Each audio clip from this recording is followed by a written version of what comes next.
Hello everybody and welcome. We're D&D Boyband, a group of dorks that all like to play D&D pretty boys because apparently it's not fantasy and everyone's hot. This will be our second official stream, and this is an original D&D campaign set in the critical role world of Exandria, taking place 10 years after the events of CR1.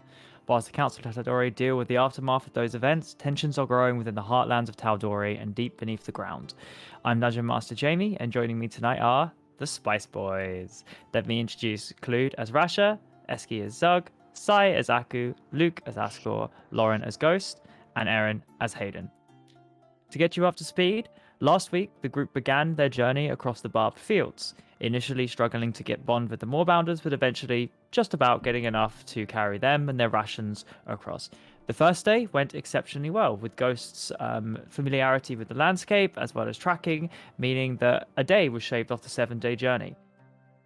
Second day, however, they met two hobgoblins, who, upon a little bit of deception and betrayal, turned out to be two Rakshasa, who trapped the party, ambushed them in an oasis, and set two of their members on fire. After an intense battle, they managed to slay both the Rakshasa and continue with their journey, where they continued to the evening, relaxed, went to sleep, although some of them had much more difficulty sleeping than others. In particular, Rasha and Ghost, who had a fairly intense conversation, and just as the sun began to dawn, everybody else woke up, interrupting that conversation. So, Spice Boys, you're all waking up. Ghost and Rasha, the conversation has only just happened. The rest of you, nothing seems to have gone missing during the night, and you're beginning your second day in the barbed fields, believing you have about 4 days of travel to your destination ahead of you. Aku, as a reminder, you did not get a long or a short rest, and that the kind of claw marks across your chest and shoulder left by the Rakshasa were aching the entire night. How are the cats this morning? Oh, thanks, dear. Aren't they a little bit more full than they were yesterday? Yes. Moorbounders managed to eat some of the rations that they managed to get hold of. However, they were slightly perturbed by the despairing presence that a couple of you felt. It was just Rasha and Ghost that were awake to feel it, right? Mm-hmm. Would we have any sense or knowledge of what that thing actually was? It was just a kind of spooky, cloudy, what's it, right? Yeah, it looked like a large horned creature kind of made out of shadow about 100 yards away. 100 feet away. If you wanted to make an Arcana check, both of you, but also as a reminder, Aku would have heard the entire conversation because Aku would have been wide awake, but would not necessarily have had this feeling. Oh no. I got a 28 on Arcana. 28 on Arcana. Oh, I got a non-natural 20. Huh. So with a non-natural 20, you know nothing. Cool. With a 28, you've heard of some of the creatures and you've done research into creatures that could perhaps be in the barbed fields. And one of those creatures, it's not really got a name because it's so difficult to pin down, but it has occasionally been seen or has occasionally been sighted in the same way you have, far off in the distance. Groups that have come across to encounter this creature have disappeared, and the only things that have been left behind are Boducks, which are kind of soulless husks of undead creatures that you guys have fought before in the Underdark once. But seemingly either it uses or summons these or creates them out of the people it finds. Very cool. Sounds safe. Barbed Fields is a very safe place, actually. Mm. Like, you are 100% guaranteed to find something that will fuck you up. Where else can you get that guarantee? Where else? I like those odds. Yeah. You know, you say that, but the demon cats tried to fuck us up, but I would say that actually it was the demon cats that were the ones that were fucked up, as they say. You know. So maybe the fields are not so bad. I mean, don't count chickens before they've hatched, eh? What? I don't have any chickens or eggs or but why would I count them to begin with? Ghost just moves on. Leaves Rasha with that nugget. Which he ponders deeply while he puts the armor back on Gebcat and kind of pats it into place, maybe gives it a little bit of polish so it catches the sun in the right way.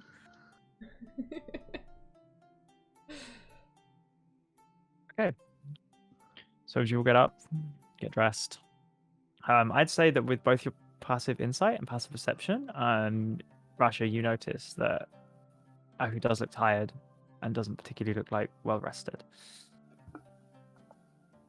However, if you guys proceed with your next stage of the journey across the barbed fields, could somebody who is not Haydn or Ghost, as they have both done it before, make a survival check?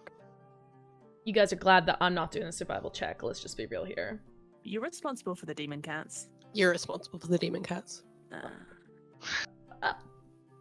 Yeah, I was responsible for the demon cat.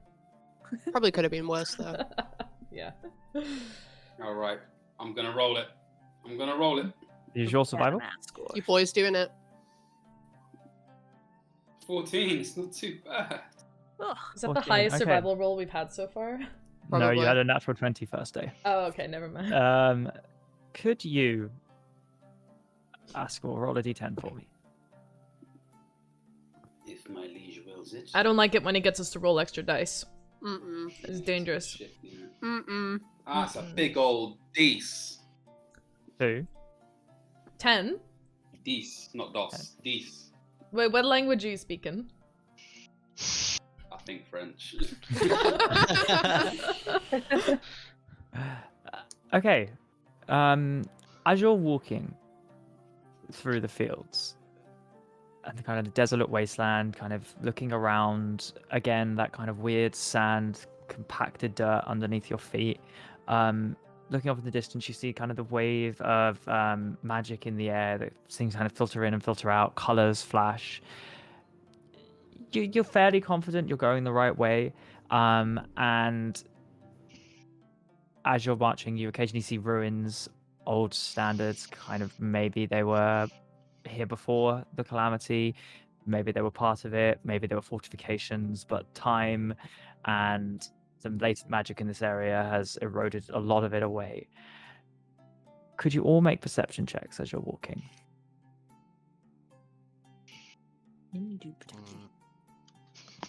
Yes. That's a 27 from me, Coach. 27.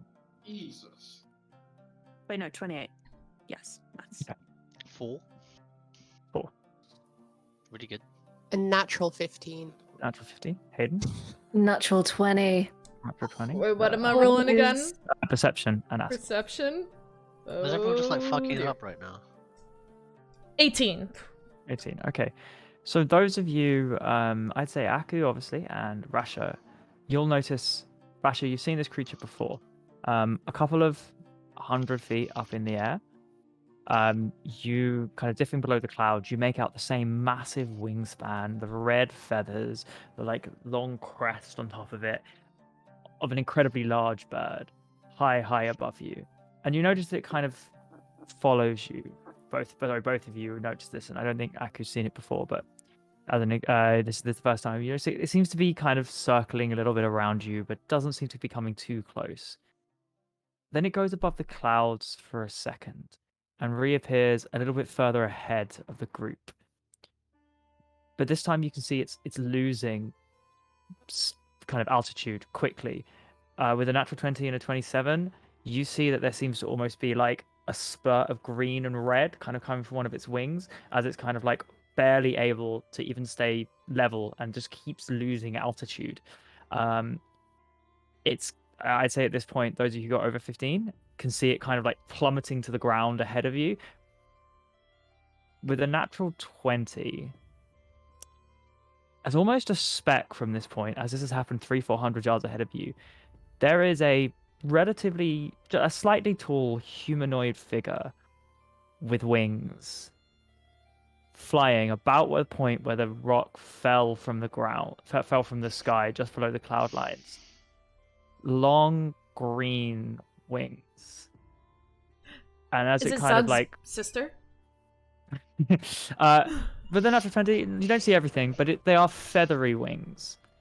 And there's something, as it kind of turns and begins to almost fly up, and fly up again, you can't help but feel you've seen it before.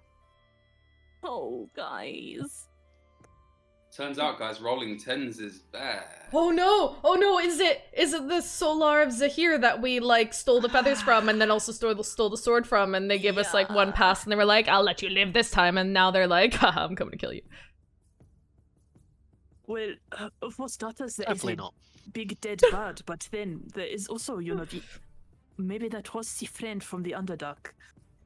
Friend? Well, Friend? Friend, I say loosely. It flew off, right? You said it flew away? So, Aku is the only one who's seen it. Well, yeah, sorry, I'm asking. Yeah. And for Aku, it has Flaws you of saw not it having a character disappear. voice. It seemed to fly back into the clouds upwards after the large bird rock has seemingly fallen to the ground. And like it's so loud, the rest of you just hear a whump, like far off in the distance, and like dust kind of cascades upwards. This is all very normal. Did this happen last time you were in the What's going barb on? fields? Come on. No. Oh. But How like, could you say it's normal?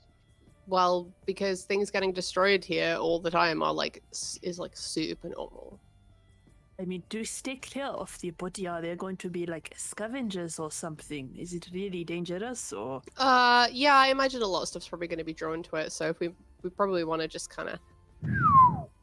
But then maybe the cats will have a nice breakfast if we go to the big bird. Yeah, think well they've then already maybe had a something nice else will make breakfast. breakfast out of the cats. So. Well, Cat is armored, so he will be okay. But yeah, okay, maybe Starbuck will not. Rasha looks at Starbuck, who. Did they all just look kind of fat and lazy this morning after eating all our food? I assume. They do look quite large, and they also, but like they're a little spooked, so they are quite nervous. They clearly didn't like the presence, and despite them eating well before that, all of that seems to be gone from their minds. Their instincts are to run, and you're almost like edging them forward. Let's give it a wide berth. I mean, the thing kind of flew away, so probably not interested in us. Was probably just like hunting for sport, maybe. I don't know. Either way, it's not part of our journey. So, bye. How Aku, how far away do you think that is? How far away was it, DM? I think about 300-400 feet in front of where you guys are. That's not as far as I thought it was. 400 feet. That's Maybe. like so like as someone who can run as fast as I can, I could theoretically run there in about 24 seconds. Ghost starts turning his cat. We should go the other way. We should leave. Oh, yeah. That's what Okay. follows suit. Okay. Could I get? I know you guys are attempting to be stealthy. Could I get group stealth checks? Oh. Oh boy. This will not be at disadvantage. This might have been a if you're moment wearing to pass armor. without a trace, huh? Oh, really? Yes. Okay. Yes. No, I'm glad that was what I was. But worried it's about. like we're sitting on the cats though. Like, wouldn't it be like the stealth of the cats? +4. 19. No, will be yours. dear. 19. Okay, so Okay. natural Ghost one. has a loud 5. speaking voice. 27 from ya 18. boy. 18. It's 22. 22. Gone well. Ooh, I don't know. So, as you guys begin to take a wide path, some of you can't help but look over your shoulder as kind of this massive creature is flailing around on the floor. You can see it's kind of like I'm checking out. It's almost like rise up, and it's clearly attempting to fly again. And it just goes eerily quiet for a second, as it almost seems to just stop. And maybe you think that's it. It was injured. It's fallen to the ground and it dies. And there is a flash of green, and you hear kind of the cracking of unnatural bones like splintering from where you are, and you look round and you see as the rock shoots back up in the air, but this time it's like face and eyes, even though you can make them out, are like glinting and glowing green. The center of its chest almost seems to be like caved in and falling as it flies straight up into the sky, seemingly unbothered by you. Cool. When you said straight up, I thought you were about to say straight at you, and I was Yeah, like, me oh too. god. Yeah. Straight up into the sky and disappears again into the clouds. It seems unbothered by us. Yeah, but did you say zombie bird? Yeah, that's fine. It's not fine. But how did it? We've seen loads of zombies. Is that normal here? It is so big. Like, Mm. how big is a rock, Jamie? Are we talking like plane, or are we talking like? So a fully grown rock has a wingspan of about 200 feet. This one was probably about 100. What's that in meters? Yeah, hang on. I don't do feet. I hate feet. Can you do it in football fields? It's the only thing I A understand. foot is like about this big. About 60 meters. 2 feet. Ooh, it's large. So it a fully grown one, but this one's was more like 30. Okay, Still an pretty good. Airbus has a wingspan of 60 meters. Yeah, so it's about a plane. So it's a small Airbus. Well, Boeing 747 is 68, so yeah. So it's probably about the size of the plane that goes from Newcastle to London. Yep. Which isn't very big. I still wouldn't want to fight that in hand-to-hand combat, so I think we should still. Well, I don't think it was Move challenging you onwards. to a duel, so we can probably move on. Yeah, we're good. We're good. Yeah, we don't need to fight that thing.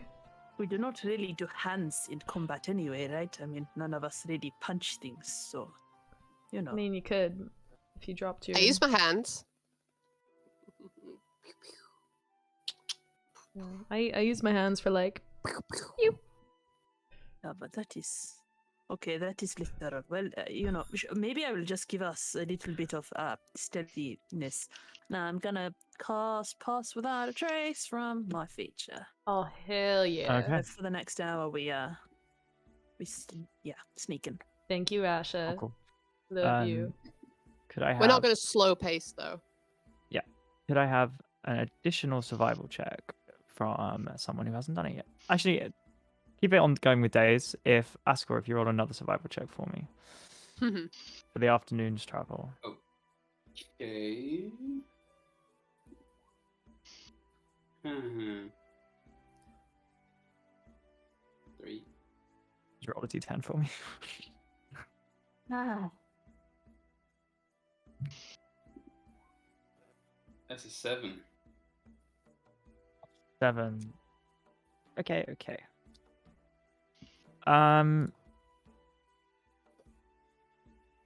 If y'all could open up Roll20 for me. Oh no! That's Oh, no! No, please- There's no need for that. DM. What? There's no And need for please that. position yourself. I thought this was a About no halfway combat along the roleplay. Yeah. About Yeah, we halfway didn't- along, about where you'd be traveling. Well, why don't you put? Well, I mean, who's more bound am I on again? Didn't sign up. Yeah, I can put the more bounders on. I can't remember Yeah, I which one don't I'm sharing. Is remember who's more- Ascor's? Am I I think with Ascor? Nadan's on mine. Aku's on Ascor's. Oh, Mount Can I have Rasha's. Hayden's? I'm going to need the big one there, DM. Okay. Cool. The one with extra hit points and higher There's one, that 3 of us on one of them, isn't it? I can't remember. I don't know how Ascor to put has my the portrait giant on. Warbounder, so- Oh, there you go. They're all there. Oops. Can't see my little Oh, guy. stream. I don't think I've put them on there. Sorry. Oh, okay, you need to do it. Fair enough. Oh my god, this Moorbounder has got Ascor Ghost. for a head. Well, Rasha, I think I don't feel like you'd be in the leading Moorbounder, would you? No. Hayden. Oh yeah, There we I go. was with Rasha. This was the Aku Stan Club. And then Nadan was with me. Nice. They actually left me behind. I'm still in the camp. Bai's like, you're flying. There's no reason why you shouldn't be flying. Be tired. It's a tiring job. Okay. Is that everybody on there? Nadan. Nadan as well. Yep. Sorry. Nadan. Daniel. Thank you. Daniel. Damn Daniel. Okay. So, as you guys are walking along, the ground beneath you begins to imperceptibly kind of at first begin to shake. And Rasha, you probably noticed it first. As like it's almost like you're looking down, it's like an earthquake shifting sands. But suddenly reaching out and like wrapping round is like a rotting, it seems to be like a tentacle, but it's just covered in spikes and kind of black marks and bone jutting out, and it just rips round and grabs hold of one of the moorbounders in the center and seems to be trying to grab it beneath the ground. And the same thing happens. So that's on your one, Rasha, and then also on Ascor's. So we'll roll initiative as two kind of large creatures like heads pop out of the sand to the side of you guys, and it looks, for those of you who've seen octopuses, it looks like they're octopuses, but they've got these like massive jaws, eyes that kind of sunken in, and their skin seems to be rotting and covered in sand. So Tentacles, my cat. we don't get the bathhouse episode, but we get the tentacle episode. Okay. Yeah. I see what kind of D&D group this is. Okay, so if we have everybody doing that, I'll just put turns on. Initiative. You've got some Oh, wait. dirty fire combat beats as well. But we had Yeah, I'll pass just change without those a after. trace. We could have been so sneaky and gone like a sneak attack round. We only had it for an hour, though. Oh, that's true. Okay. That's anti-zombie bad. Oh no, measures. I just clicked the wrong button. Oh, You okay. die. That's what the roll means. My bad. Soul stream. So just setting this up. We're back. Cool. So initiative. everyone If how do I drop my token again? I'm a fucking retard. Shit, I shouldn't swear. There we go. Oh, there it is. Yours is on there, right? Ugh. Zug? What are those? I can't see a Zug. Disgusting. That's because you're in because between for some reason Aku you're and not Ascor at the on the moment. thing. Oh yeah. Yeah. So okay, need to add your turn. So Nadan has a initiative of 16. It's fine. I just want This Moorbounder has an initiative of 2. That's a natural 1. Aku, your initiative. Wait, that didn't roll. Give me 1 sec. I just threw mine in. 7. 7. Ascor. 18 there. 18. This Moorbounder has an initiative of 6. Rasha's 13. Haydn's 19. This creature here is a 17. And Moorbounder, this one is a 6. Right, Zug's an 18. Okay, so top of the round, we have. Oh, DM. Yes. Quick question. Yep. There is, I can see in D Beyond, a Moorbounder and a bristled Moorbounder. You can have the Seems bristled more Moorbounder. badass. Has more hit points. Yeah, that's what I'm talking about. Does Gavgat have extra AC? Because I made him play. Yes. Oh, nice. Yeah, Gavgat. Okay, so just set that up. Okay, so Haydn, you're up. As both of these creatures have attempted and succeeded in grappling your front 2 Moorbounders.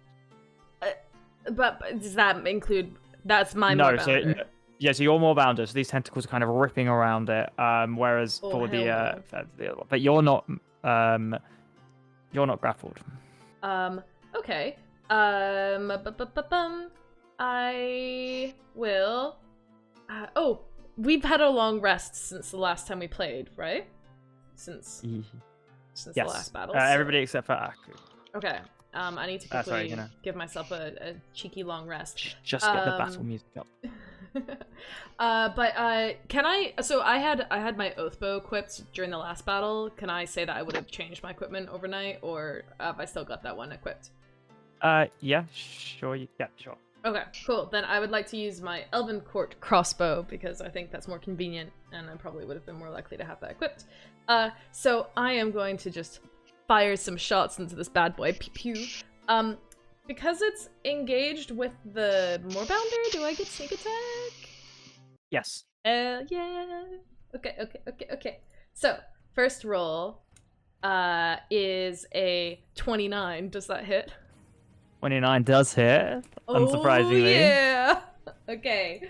Roll for damage. That is 31 points of damage, 19 of which is sneak attack. 19, 21 points of damage. Okay. That's a magical attack, isn't it? Yes. It is. Elven Court okay. crossbow is a ranged magical For weapon. those of you, like, Haydn, as you kind of said to yourself, some of you have heard legends of krakens. This seems to be some long undead kind of squid kraken creature that has nestled beneath these sounds and in some way has been brought back to life and is now attacking you. However, Haydn, you kind of the first one to kind of get yourself ready, use your crossbow and kind of you aim straight for the head as you would do with any other creature, and like your crossbow pierces it straight away, and the skin around it, even though it kind of initially crumples, you can see that kind of black energy and kind of magic begins to escape from the point as it kind of like shakes a little bit, obviously hit and damaged. Okay, cool. I thought you were about to be like, it does no damage, and I'm like, again, why? No. Cool. That is. Oh wait, no. For my bonus action, I would like to try to hide. So. Okay. I'm gonna hop off of this Moorbounder that's currently being grappled, and is this like a rock over here that I can chill behind? Yes, it is. Yeah. Cool. I'm gonna hide behind this rock over here. Cool. Cool. Okay. And sorry, just finding the stats for a Moorbounder. And is that the end of your go? Yes, that is the end of my go now. Cool. Zug, you're up. Woo. We've both got the same initiative. What's your AC modifier there? Sorry? Dex, you mean? AC or you mean Dex, right? Dex is +2. That's what I really meant. How about Yeah. +3? Alright, then you go first. Quick boy. Well, that's probably for the best. So what I want to do is Ascor is probably just going to let out a yelp as he sees these creatures burst out of the ground. Is that what they do? Yep, right underneath or right next to you guys. Cool. And are they grappling anyone? They are grappling this Moorbounder and this Moorbounder. Oh, more mountain. Which ones were those? Sorry, I couldn't see. The one with you on it and the one with Rasha on it. Ah, so it's grappling this one. Okay. See what my brittle Moorbounder strength is looking like. It's not looking too bad. Okay, so first things first, it takes 2d4 piercing damage because it grapples the bristled Moorbounder. Okay. Just checking its immunities. Nope, that's all fine. So 2d4, so I'll roll those. So that's 2 points of damage. Now, looking at the Moorbounders, they can do something called a standing leap. Is there's something like... Can these guys, like, jump out of a grapple? I think they'd need to try to escape. The ladder's jump speed is 20 feet in height. Yeah, it would... Yeah, no. They need to try to escape the grapple. And but just to be clear as well, like, do our Moorbound... They don't take their action on the same turn as us? No, they've got their own initiative. Right, so that would be going later than us. Yep. They're actually going last, all of them. They rolled awfully. That's pretty terrible. I mean, they are grappled. All right. Yeah. Save the cats. Had a big old idea, didn't I? In that case, what I'm going to do is I'm going to be very unoriginal, and I'm going to turn to both of my companions behind me, grab them both by the wrist, and Ascor looks you both in the eyes, and his eyes start glowing white, then purple, then white again. They start sort of hypnotoading almost, and you see his hair and his clothing, everything sort of slows down, goes into slow motion, and energy rushes up his arms and into your wrists, and you guys find yourselves imbued with extra speed, and you are both hasted. I'm casting haste at 4th level there. Is that big? Okay. Cool. Or have I Are got you twin just going to spell? stay where you are? Twin spell, sorry. Yeah. Would I have to disengage? I'm technically not within 5 feet. I don't know what this thing's reach is. It's got big ass reach. Yeah, you might well be in range.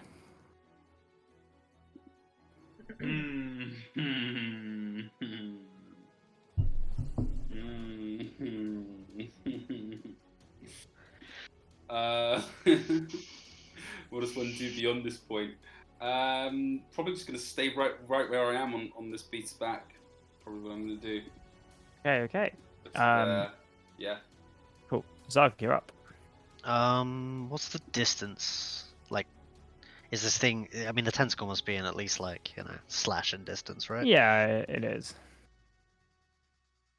Okay. Well, in that case, Zug decides upon being attacked that he will unsheath his weapon and immediately leap into action, attempting to jump on top of this kraken thing, and slashing at it at the same time. Okay. Rolls. Let me get my little thing open, and then we'll do it. Okay, so attack that first one is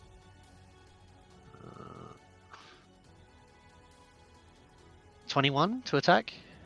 21 hits. All right, cool. In that case, the damage is. Okay. Should really just like add this to roll 20. Would save me so much time.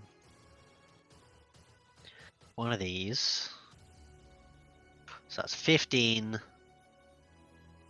Plus 8. Oh wow, okay, alright. Just rolled good on two things. Alright, so that's 23 27, I think. 27 points of damage. Yeah, okay, as you Yeah. unsheath your axe, jump down and just, I mean, it's in the sand, but you just keep hacking away, and each, like, the limbs just keep falling off, and the tentacles kind of jump up to attack at you, and each one you're just, like, hacking off, and you even get a couple of, like, cuts in on its, like, main body and, like, bulbous head. If nothing happens, then Sug goes for a second attack. Yeah. For an absolute repeat of what just happened. So the second one is a 23, so I assume that hits. Then it's this 17. 8. Oh my god, I'm getting lucky. Lol. Okay. Next one is 25, 29 is the next one. 29 points of damage. Okay. Yeah. Continuing to hack away, you seem to be getting closer and closer to this thing, and even if it's trying to like reel back a little bit, you start slashing away at where its like tentacles would be underneath its mouth, and you get each one kind of chops off. It's rotting and fetid, and the juices are pouring all over you, but it's clearly hurting it. Correct me if I'm wrong, but does haste give me another attack? Yes. Okay, in that case, this thing's fucked. It should have never come so close. Remember that your AC has now got +2 to it as well, I think. Oh, okay, cool. So 25 to hit with. Gonna regret giving me the sacks, mate. 23 to hit with an extra. That's exactly 20 damage. 20 damage. Okay, cool. That was the 1d4 you rolled. Was that what you? Yeah. Yeah. That's the again, perk. Between the haste, between just kind of Zug just turns into a whirlwind of sand and like fetid blood and flesh, and as he kind of leaps off, the ball powder is kind of reeling away, but this creature's kind of getting eviscerated in front of you all. Just moving cool. unnaturally fast. Thanks to the haste. This one's turn. Oh, DM, sorry, there was one thing I meant to do with my bonus action. I was waiting till Zug What's up? His turn. Is the creature in range of me to make a melee attack? Yes. In that case, I was going to quicken spell Shocking Grasp as a bonus action. Okay, sure. Right on. So let's see what happens.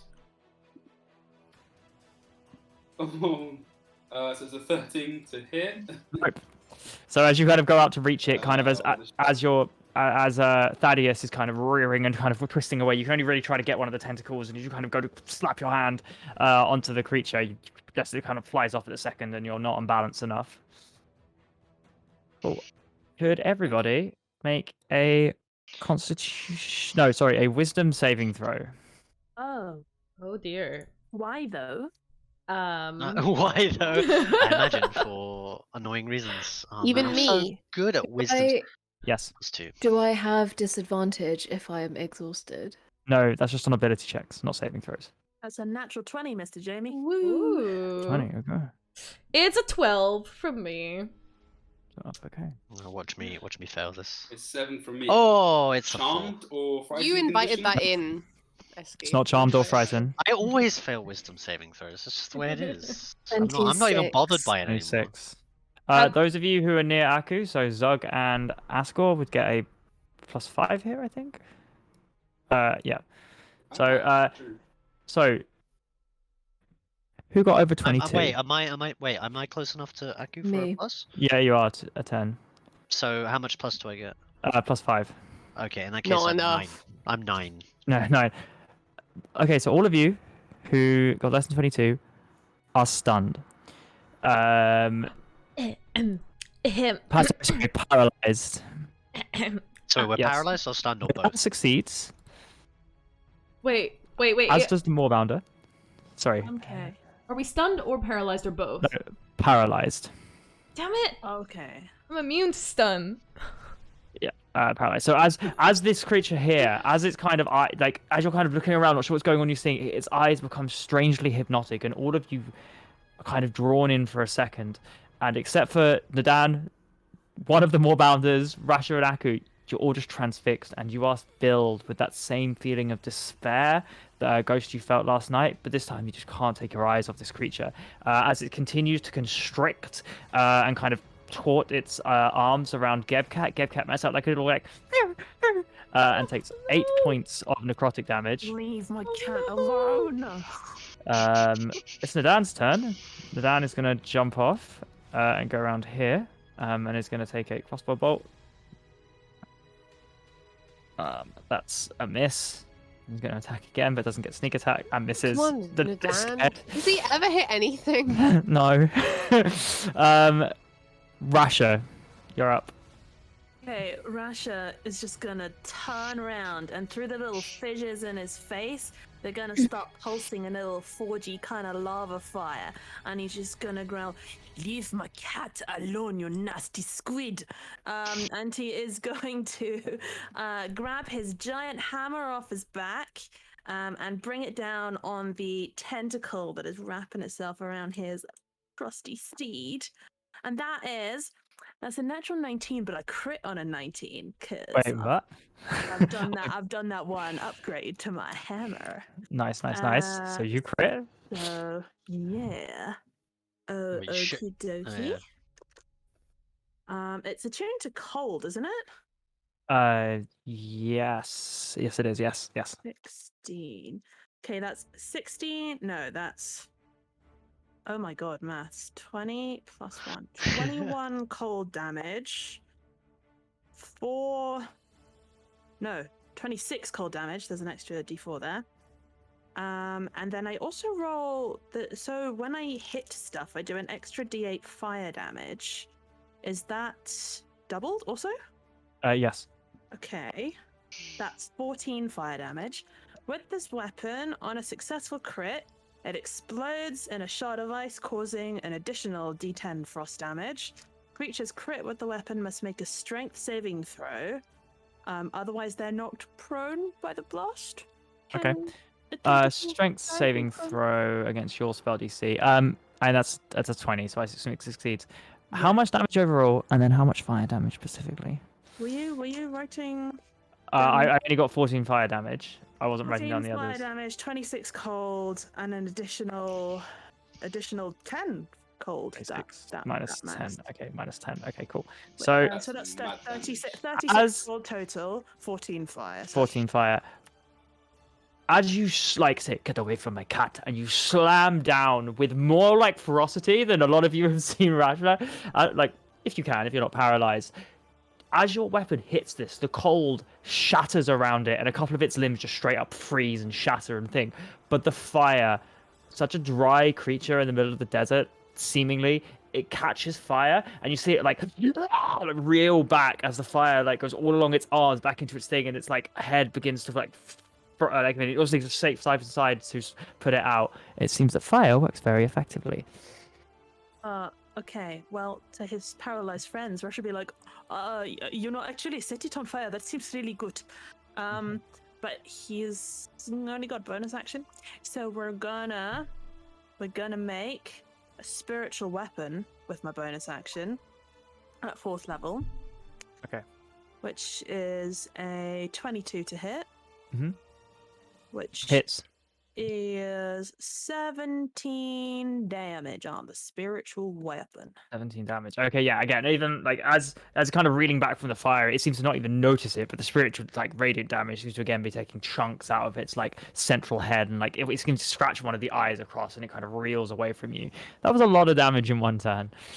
Yeah, he's gonna get off his cat and try and like put himself between himself and the tentacle guy. Cool. Okay. It's now this one's turn. This one is going to use its turn to attempt to bite Zug. Now it gets advantage because it's because you're paralyzed. I'm pretty sure I get auto crit as well by anything. And it does auto crit. So that's a. DM, is it still grappling, by the way? It is, yeah, with the Moorbounder. You just had to remind Jamie that, didn't you?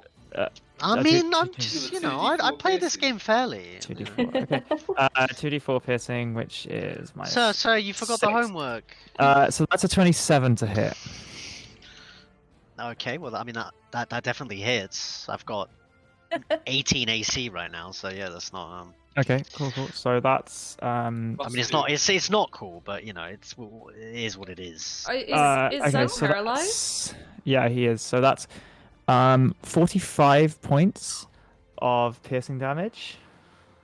Okay. And I need you to make a Constitution saving throw for me. Wait. I always think I have Indomitable. And how does Indomitable work again? You get to reroll. It's basically a luck point. It's I reroll any saving throw I fail specifically. Well, I'm not. Obviously, I've already been paralyzed. I forgot about it then. But like, but we're gonna. Okay, so you said Constitution saving throw. Yeah. I'm gonna roll it on roll. Oh, fuck's sake. Okay, it was an 11. Okay. Can I give it a go to try and? You gonna lucky roll it or Indomitable? No, I'm gonna Indomitable this one. Okay, cool. Go for it. Okay, so that one was a 24. 24. As this thing bites you, you feel rot, poison crawling up your paralyzed body. And for a second, you feel your strength begin to get sapped away from you. But even in your paralyzed state, you're just sheer determination to carry on. You just push through it, and it's fine. But it is going to bite you again. You're a dickhead. Okay, that's like right. 29 to hit. Yeah, okay, it hits. Yeah, 29 is going to hit. That's... Paralyzed is OP, by the way. 20... Oh, no, sorry. 30 points of piercing damage. I never feel bad about ruffle critting mobs because they do so much damage to me when they hit me as well. Sorry, 30 points this time. Yep. Zug's looking kind of And rough. could you make another Constitution saving throw for me? Are you saying I'm gonna 21? have to do some healing? 21. Okay, again, that same poison kind of pierces through you, but you've managed to push it away and deal with it this time. It does, however, squeeze and do 5 points of necrotic damage to the bristled Moorbounder as you kind of again it goes, and it kind of like seems to be trying to grip and push and crush and keep this thing in position. Ghost, you're up. I'm currently paralyzed. Cool. Could you make a wisdom saving throw for me? Wisdom. Wisdom. Okay. Wisdom. Oh man. 17. 9. Paralyzed. Aku, you're going. Okay. So with a sort of like warm flash of light, Aku is gonna cast Channel Divinity, Bow of Enmity, and as his bonus action. And he is going to walk up and attack. Go for it. Yeah, absolutely. As you leap off the moorbounder, kind of walking towards the thing, uttering words underneath your breath, symbols kind of flow all over you and over the creature, marking its weak spots as well as tracking it. First attack is 17 to hit. 17 hits.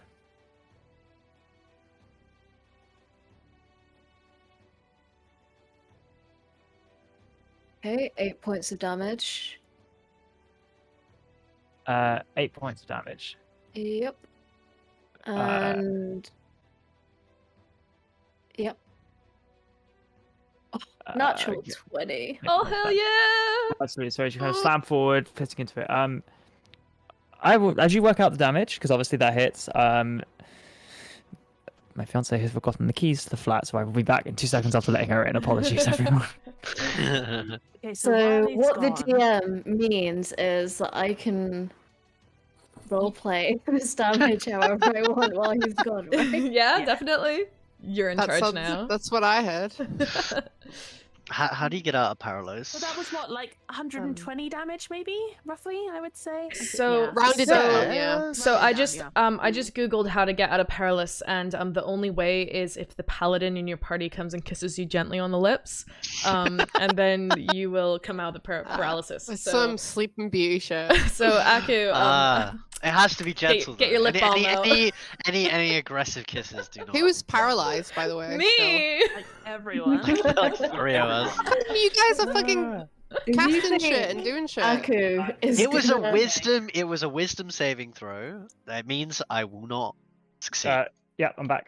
Oh, I didn't It's succeed on a just- 17. Hey, A girl. 17. That's pretty high, It was actually. pretty So juicy, how I much damage was that, Sai? Give me 1 second, I'm still working it out. They distracted me.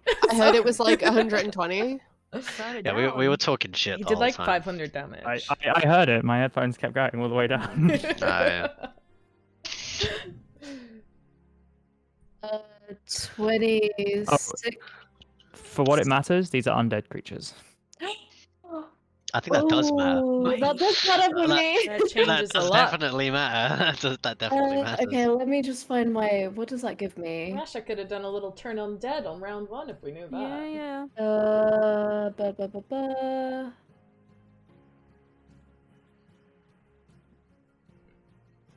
Oh, it's just Dead. +1 to hit. Never mind. Okay.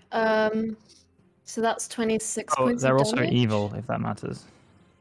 I think you do No D4, shit, right? Sherlock. I Yes. thought they were so. I Damage. thought they were so good though.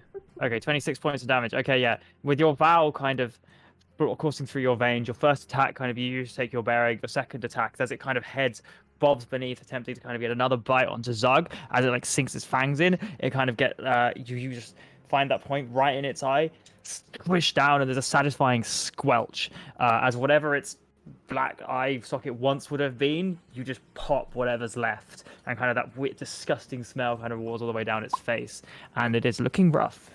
It's Yum. disgusting. Okay, But good job. Moorbounder, this guy, he is going to, this is Ascor's Moorbounder, he is going to try to escape the grapple, and he's going to fail, in which case, that's his action. Can't do anything. Hey, he gets +4. Yeah, I mean, he rolled a 12. Well, good work, Moorbounder. As he kind of scoots away and tries to pull this thing, even with Aku and Zug on him, he kind of like pulls it closer in. Gebcat. Gebcat is going to roll. It's going to roll. Gebcat doesn't escape either, which means it's this thing's turn. And this thing is going to run its entire movement away with Ghost on top of it, unable to. Starbuck. Like father, like son. Top of the round, Haydn, you're paralyzed. So, like, trembling but completely unable to move or speak or do anything, he just tries his best to get out of the paralysis by pulling together all of his kind of inner strength. And does a 21 get me out of that? A 21 does get you out of the paralyze. However, it's the end of your turn as you kind of shake yourself free and just manage to break this thing's eye, whatever it is. That's fine. Um, I'm Zug, free. Yes. same check. Isn't it Ascor before me? Sorry, it is Ascor before you. Yes. Ascor? Hello. Yeah, it's your go. If you could make a wisdom saving throw for me to try to break the paralyze. Given you're both doing the same thing, you can both just roll it. See how you get on. Well, I've got what's his face? Got Aku near me, so that's what counts as something. Yeah, it's +4, right? You're both near Aku, so you'll both get a +5 on top of that. +5. Yes. I might not +5 now, actually because fail +4, this. +5. God, you're so OP. How do you do this? 22. 22. Oh, Okay. 14. We'll see. 22 succeeds. So Zug manages to break it off. Ascor, you are still paralyzed. However, it's this thing's turn. This thing. Power. Oh, sorry, go Low on. IQ. No, it's If only the person who could create giant fireballs wasn't paralyzed. That's another. So as this thing kind of constricts further and pulls Gebcat a little bit under the sand, you see kind of a little bit of blood start trickling from Gebcat's nose. Kind of as its spikes get digging, it's gone silent. It's no longer whimpering. What? As Gebcat takes another 4 points of necrotic damage and crushing. However, this thing has got one thing on its mind, and that's the person who smacked it for a significant chunk of its health pool. Rasha, it is going to attempt to bite you. That is a 31 to hit. Yeah, I guess. But what about the power of Geb? Does that not count for anything? That's 22 points of piercing damage. And could you make How a does that constitution hit? saving throw for me? Not my faith. Constitution saving throw. Yeah. How does that hit? If Geb was real, by the way, that wouldn't have hit. Yeah. Are you near no. enough to Aku? No way. Actually, that's not true at all. You are near enough to Aku. That is 10 foot on the battle map. Okay. Well, it's not going to help because I rolled a natural 2. Okay. So I think that totals for like 11. So you take 22 points of damage as it kind of slashes on you, and as the rock kind of feels your body, you feel your strength leaving, and your like gray golden skin. As you kind of look down, there's a little bit of green kind of coming across it. As you are infected with mummy rot, and your constitution and your charisma are both reduced by 2. Too bad it's not daddy rot. Oh yeah. It's been lowered to 4. Yeah. What does that mean? I mean, it's really awkward now, but I don't really know what happens if your charisma drops to 1 or 0. Right. I know if your intelligence drops that. So your next attack is a 22 to hit. It doesn't hit. Okay, so it's 24. As you're kind of like looking down at your hands, like wondering where your strength has gone, at the very last second, you see these creatures' jaws flashing back. At this time, you kind of hold up one of your gauntlets and almost like catch it and push it to the side. As that's going to be the end of its go. And you are infected by mummy rot for now. Timofrazi. That's not the right character. Listen to Dan. Dan is up. Dan hits with this creature, and the second attack with sneak attack. Sorry, the first one's sneak attack. So he hits sneak attack. Second one misses. So with his first attack, he does a bunch of d6 damage. Apologies for the music. Go back on. So Dan does. Finally earning his keep. 25 points of damage on this guy with his attack. As kind of his bolt flies straight in, kind of following off an Aku at the back, and you can see it kind of like a spurt of black energy and mucus kind of flying off the back. And Dan is going to try to hide behind the rock. He'll roll a stealth check. That feel when your shit NPC does nearly as much damage as your paladin's crit. I mean, it is a sneak attack. Sneak attack is bullshit. Attacks are kind of Yeah. You could come hide Yeah, I back think here it's with me, another Aku, 2D. if you want. Oh, it takes 2d. Was- Why? It's not his turn yet. 2d4 piercing. It's not his turn. Sorry. No, it's Rasha's turn. No, sorry. Never mind. Yeah, Rasha's turn now. Good. Yeah, on that note, DM, how is Gebcat looking? Gebcat is. Is my cat dead? No, it's okay. He's just kind of he's using his strength to kind He's of just focus sleeping. and attempt to escape rather than whimper. Okay. But it looks a little rough. Rash's Sounds eyes are fake, but gonna okay. Start from his cat to the thing, and he's gonna clap his hands together, draw them back out, looking back at the tentacle guy, and cast Wall of Fire. Okay, whereabouts? So I'm gonna draw one 60 foot straight kind of down the middle of them in their like sandy, hovelly, tentacle fillet pit. I'm gonna try and cut their faces off though, like as in like so their vision is obscured, one side is opaque. Okay. Yeah. So I'm gonna make their side opaque. One of these is the boys. bad side, isn't it? I seem to remember. Yes, yeah. So that's gonna be on them. Oh, like here. This should really be red. Oh God! Right. Okay. Let me draw my scary lines. Like, yeah. Okay. Cool. So that's a dex saving throw on there, both of them, right? yeah. Let me read this. This is saying, dex saving throw. Yes. Okay. Dex saving throw. Okay, so they both succeed, but they still take damage, right? Okay, oh, I accidentally rolled it twice. Yeah, it's half as much damage on a successful save, so it's 17 each. 17 each. Oh, is that half? No, that's full damage, so half it and then do whatever. Okay, so, but they'll take 17 because they're vulnerable. So this creature here, as you're very much focused on the one in front of you, Gebcat, but you throw up the wall, and the other creature, kind of after the pounding from Zug and Aku and Nadan, it kind of seems to wither in your flame, like it separates completely. And even though you guys can't see it, there's kind of like no sound coming from the other side other than kind of shifting sand as whatever it is kind of retreats back downwards. So this creature is dead. And this one takes 17 points of damage. Cool. Is this one on me? Does our paralysis by any chance? How healthy is it looking? It's looking pretty bad. You've done a lot to it. Okay, I'm gonna just use my bonus action and try stab it with ye old Geb scythe. Okay, go for it. Spiritual weapon. That is okay. That's a 27 to hit. 27. Yep, hits. And that's going to be. I rolled 2 1s on the d8, so 7 total. And so it's okay. Again, as it's kind of like reading from the wall, you can see from the other side that your kind of scythe is constantly slashing away at it and doing, occasionally hitting sand, occasionally hitting some rotting dead flesh already, but occasionally seemingly cutting away at whatever essence and magic is holding this creature together. Cool. If that's the end of your turn, Ghost. Yes. Here we are, back again at my turn for another epic move of making a wisdom saving throw. 10 minutes later, I get my chance. Let's see what we can do. You can do it. Oh shit, we got a 19. 19 fails. What?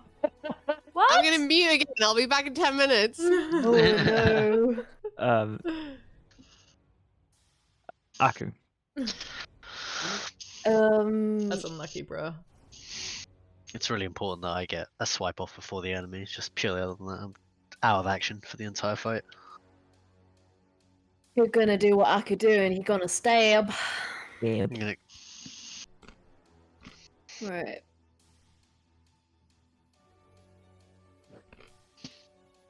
That is a 20 to hit. Yep, 20 hits. Yeah. 13 points of damage. Okay, 13 points. And your follow-up.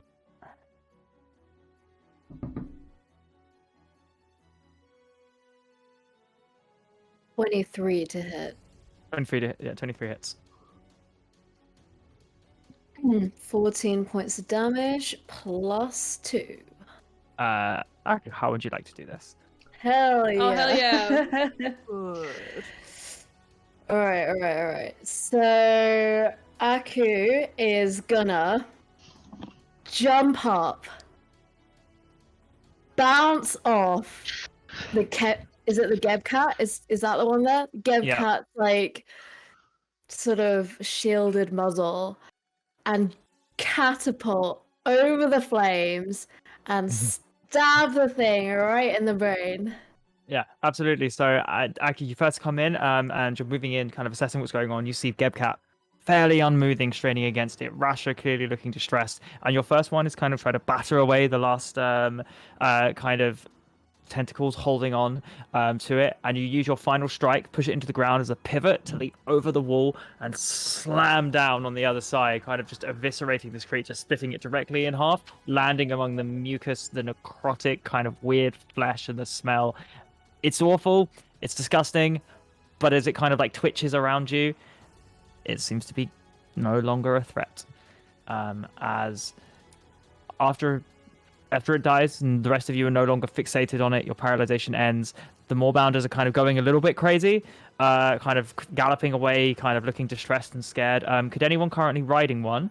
So Ascor and Ghost and Rasha, please make an animal handling check. I said I jumped off mine. Oh, you off yours. Okay. In which case, Cat starts like sprinting away. But Ghost and Ascor, could you make animal handling checks?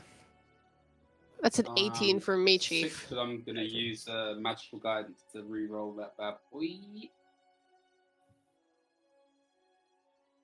Burn one of these points, and let's re-roll animal handling. Come on, baby. It's a natural 1, my loves. So, Ghost, nice was you reroll. I take the natural 1. Oh no. It's not taking any damage as kind of you just kind of escaped this whole combat. It's quite easy to calm down your Moorbounder, and kind of as time you kind of like gently pat it, kind of talk to it, maybe make a little bit of a mind connection, and it seems to calm and you're back in control. I'm just like wiping drool off my face when I'm like, Bud, where are you even going? Come on, man. Come on. Asco, you are thrown from this creature as it panics, and you take 5 bludgeoning damage as you are like thrown off, hit the ground, and it seems to be like galloping over to Starbucks. Gebcat seems to be going that way as well. Rasha, are you trying to stop it? Also gonna order. Yeah, I'm gonna use healing word on it for starters. But like Gebcat, no, stay. And yeah, I'll give it a little heal as it leaves. Okay. It seems that like a couple of the wounds on the side and where that spike's dug in, and kind of that weird green black kind of gunk around it seems to be healing ever so slightly. All the Moorbounders seem to run over to Starbucks, and as Starbucks seems to be being calmed by Ghost, the others kind of like slowly begin to reconvene themselves. But 9 as you HP, guys, my boy. 11 HP. As you go, 9. As you guys kind of breathe, look around. There's no more shifting of the sands. These creatures seem to be dealt with. Rasha, that effect doesn't end though. So he seems. What would he think it is? Looking down, is it like he's rotting or like? Yeah. Seems to be part of him has gone green and smells off, and he feels like his strength has been sapped. Oh, guys say I'm covered in moss or something. Oh. Where is it? Hayden kind of comes over and he gives you a bit of a look. Kind of really awkwardly puts his elbow out, I guess, and shows a lumpy green bit on his arm. Maybe I can fix it. Maybe. Can I do a medicine check? Is this Gebcat? No, this is Rasha. You can make a medicine check, yeah? 11? You were pretty chill about that. 11. 11 is it's looks like some kind of disease, maybe. Does it look contagious? Good question. It seems to be under the skin, which from your limited knowledge is not as contagious if it was festering above, but you aren't sure. Who is gonna try and cast Lesser Restoration? Yep. On Rasha? Okay, as you kind of apply your hands to the area, blowing some of the magic through you, pushing it onto Rasha, no effect. Rasha. I think I might have a diamond for this. I'm gonna try the greater restoration at pulling out one of them little diamonds we found on the Rakshasa bling bags. Okay, greater restoration. Let me have a look at this. So it's any reduction to the target's ability scores. Hit Yeah. point maximum. So as you kind of push that diamond, the kind of shatters into dust and kind of separates out across your skin. You feel it kind of crawl along to kind of the all the affected areas, and kind of pulses with warm golden energy, and kind of falls away as the curse ends. And your effects are no longer you're no longer reduced by 2. Or both of that. Wow. Oh, man. That sucked a lot. Seeing Zug like sort of dribbling and bleeding on the floor, Aku is No, he gonna... broke Zug. Well, I mean, Zug looks pretty rough, but he's not Yeah. paralyzed. He broke No, out. I wasn't talking about the paralysis. He's gonna use lay on hands, so you'll get 25 points of health back. Woo! Ghost is Zug gonna looks less rough. Ghost is gonna do his best to sort of like herd the cats back towards the body. Oh, I can move.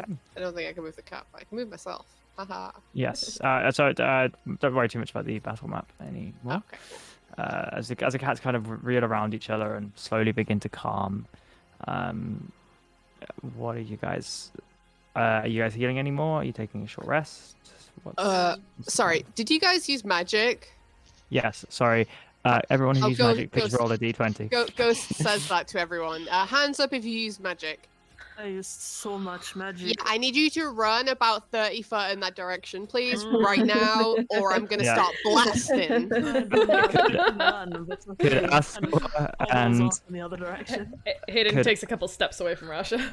Ascor and Rasha, please roll a Probably d20 me for me. as well, right? Yeah, I've it's the used- yeah. I've used 3 spells. Yeah. Yeah. Shit. Wall of fire, Spiritual weapon, greater restoration. Whereas Akira only used lesser restoration. Ascor used haste. Is lay on hands not a spell? It's a lesser restoration, I think, is what you used. It can trip to count as well. Yeah. Oh, yeah, that's 2 for me. Oh, I'm so glad I was paralyzed now. That's 17. 17's fine. 6 is fine. Ascor, your d20 roll. Yeah, that's 2d20 roll for me, right? Because I cast. No. So it's a d20, but the DC increases based on the number of spells you cast.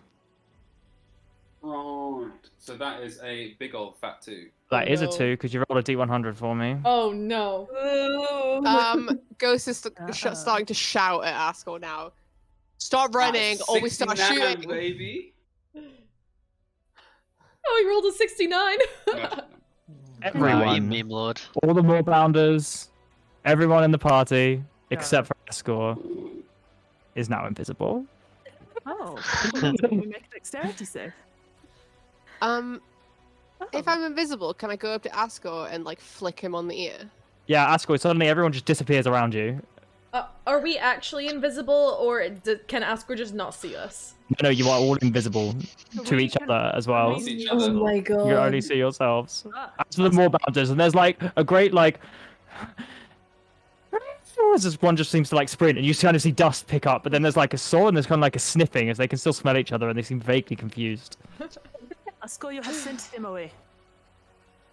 What? What's happened? You... And Ghost, as you flick Ascor, your finger probably sticks ever so slightly from the morning's piss where he slept in his tent. Smell the finger. Dude, what are you washing your hair with? Come on, man. It was a tent, and he sort of ruffles his hair. What's happened? Where have they gone? Where is everybody? Hello? Guys? I think we're all invisible. Wait, where are you? And Hayden's gonna start kind of like walking out with his hands out to see if he can like...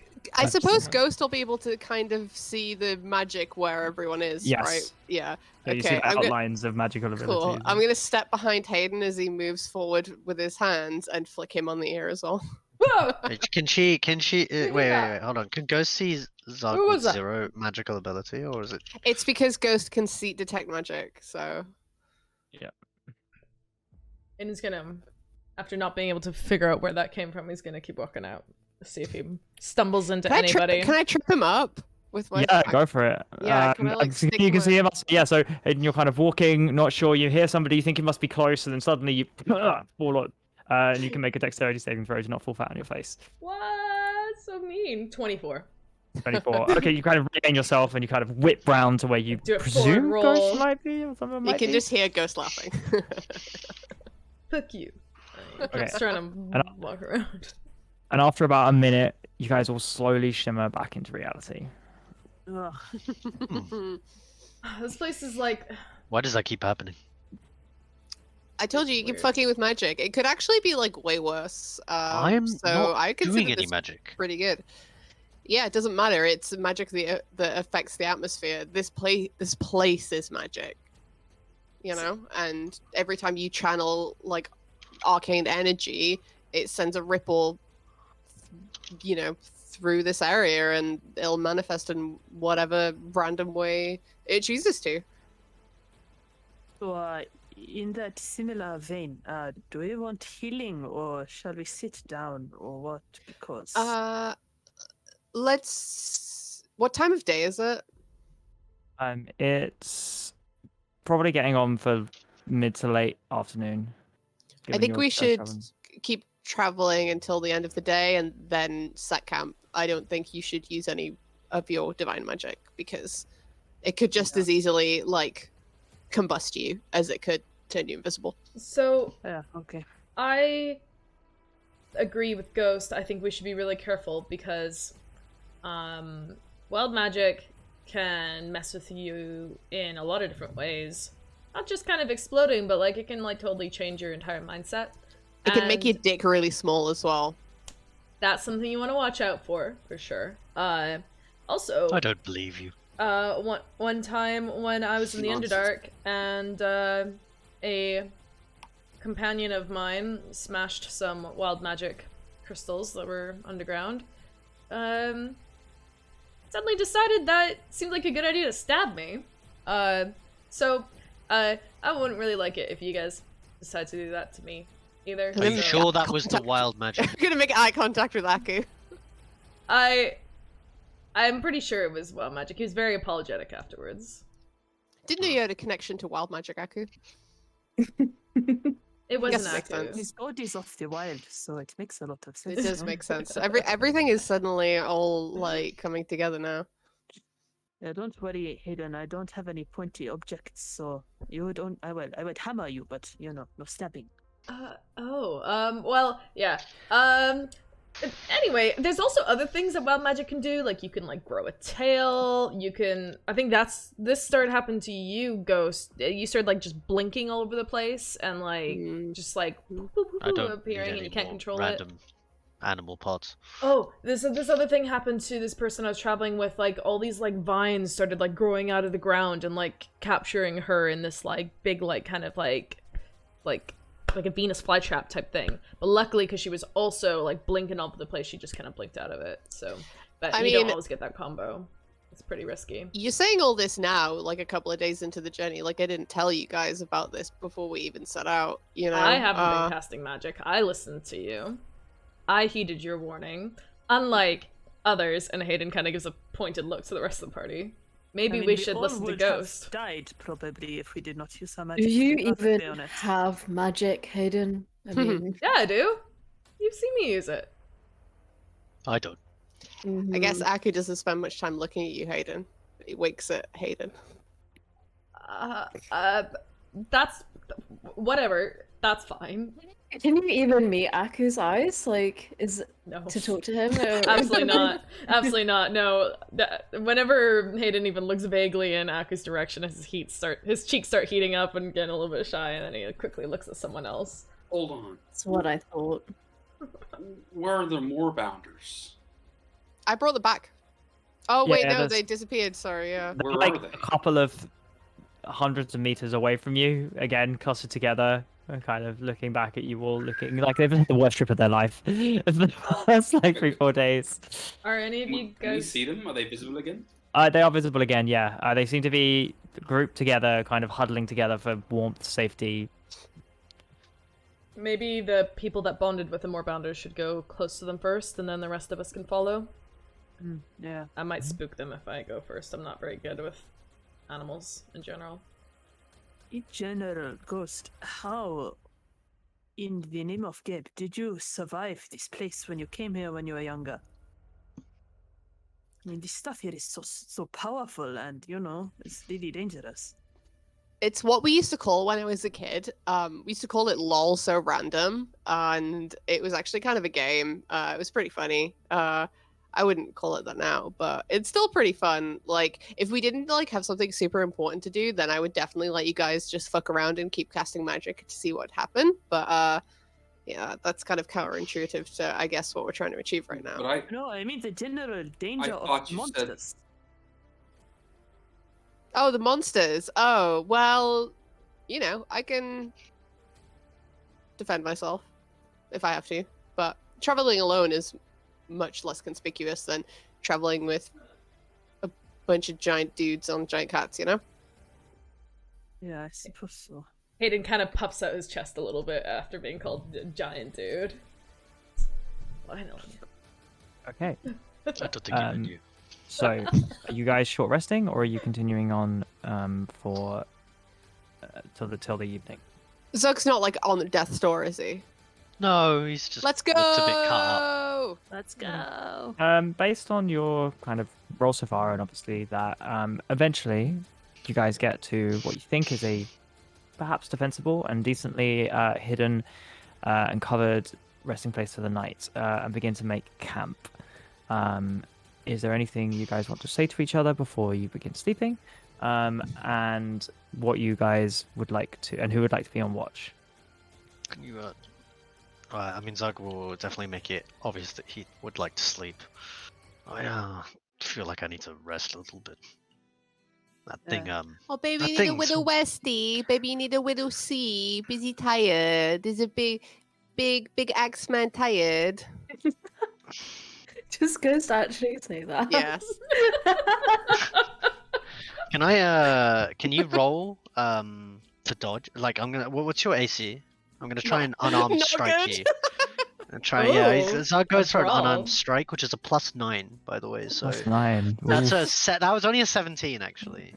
That probably hits What do the I wall. have to roll? My AC is Oh, 13. combat. Yeah, okay. So you take 6 points of bludgeoning damage as Zug backhands you across the face. As soon as this happened, Haydn starts chanting, "Fight! Fight! Fight! Fight! Fight! Fight!" So Stupid. Ghost would probably fall flat on the floor with blood streaming out of his nose. I mean, it's 6. It's only 6 unarmed damage. It was just a simple And backhand. you just see if you Why don't you try getting have bitten? if you have a high perception, you see his fingers go and he fires one eldritch blast right at your chin. You make Spirit's attack like, roll. why don't you try being bitten by one of those things, which That's is a not very 20. good. Does 25 hit? Yeah. Yeah. And as he's saying that, you just get smacked in the face by Eldritch Blast. Hey! How much damage is that? That's a 14. It's like because it's force damage, so it feels like you're being punched just off your chin. So kind of stumbles backwards. What is wrong with you?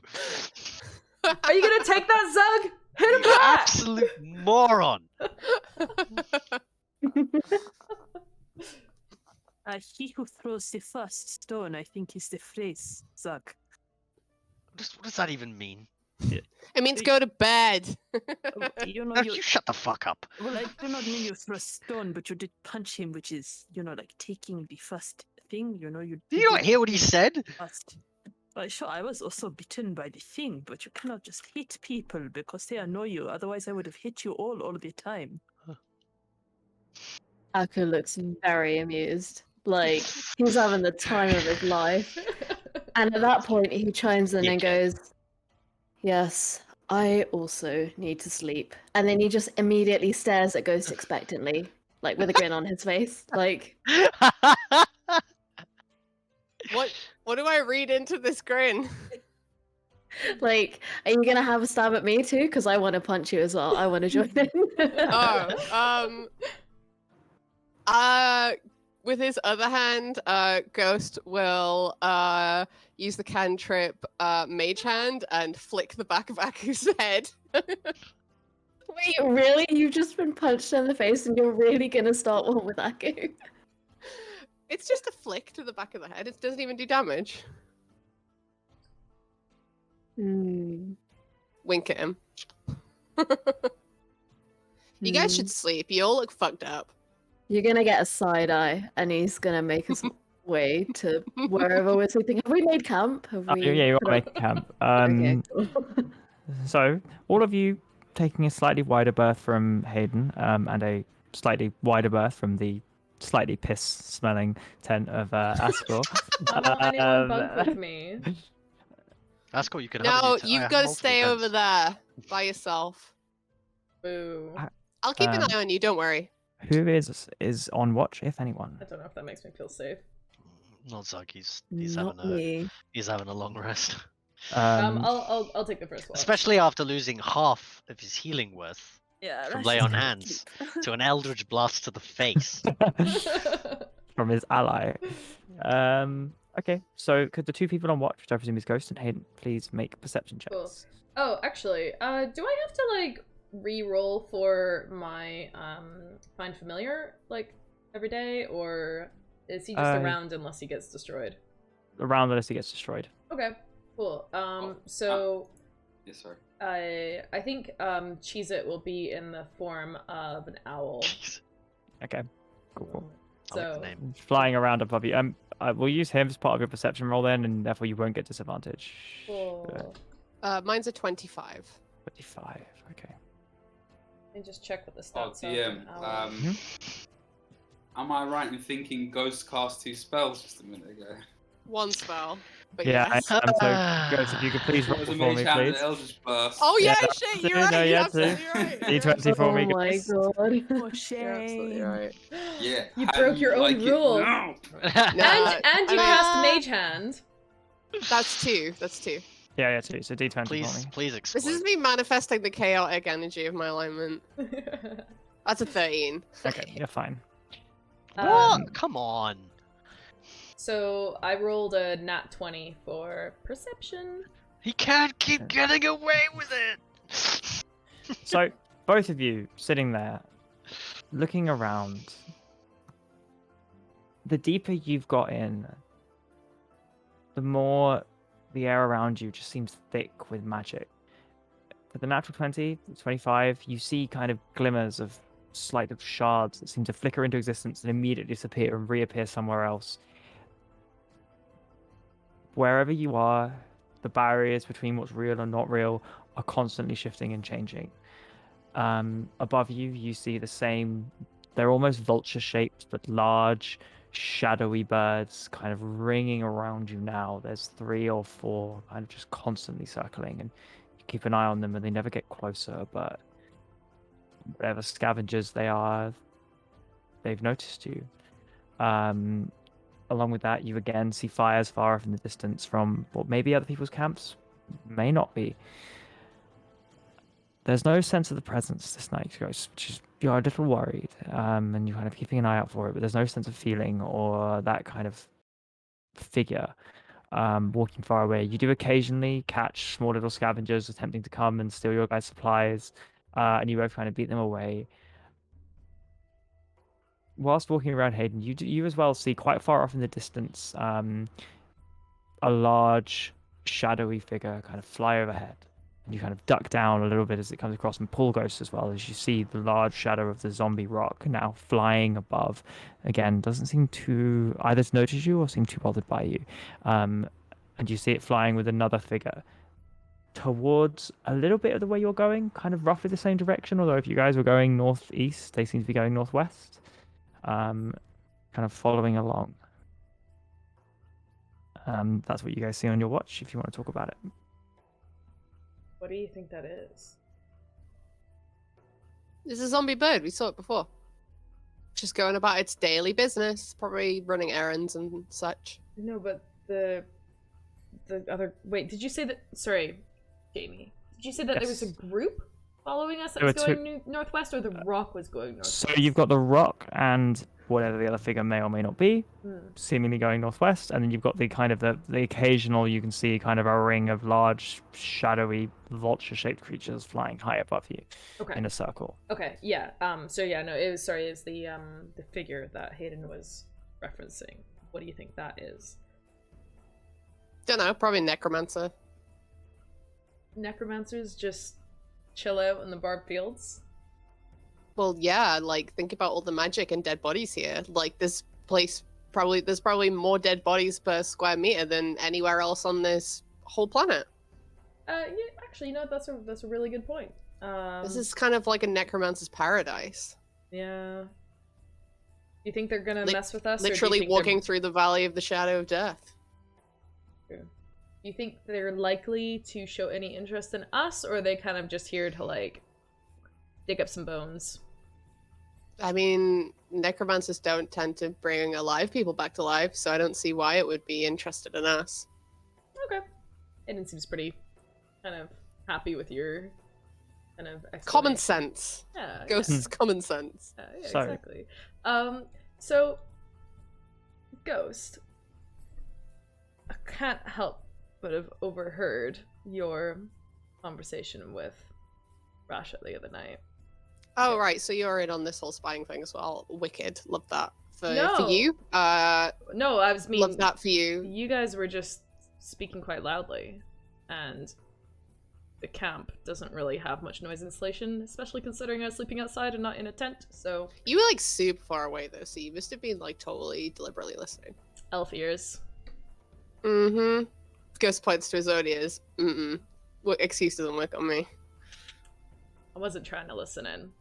But anyway, I just wanted to say that I hope that you guys are cool now, because that seems pretty intense. Well, I mean, it was a pretty severe betrayal of my trust, what happened. So, you know, I obviously have issues with that, but Rasha's a pretty stand-up guy. You can actually have a conversation with him, so there's what it is. Yeah. Oh, wait, you know what? Sorry, retcon all this. I just realized you guys had that entire conversation undercommon, didn't you?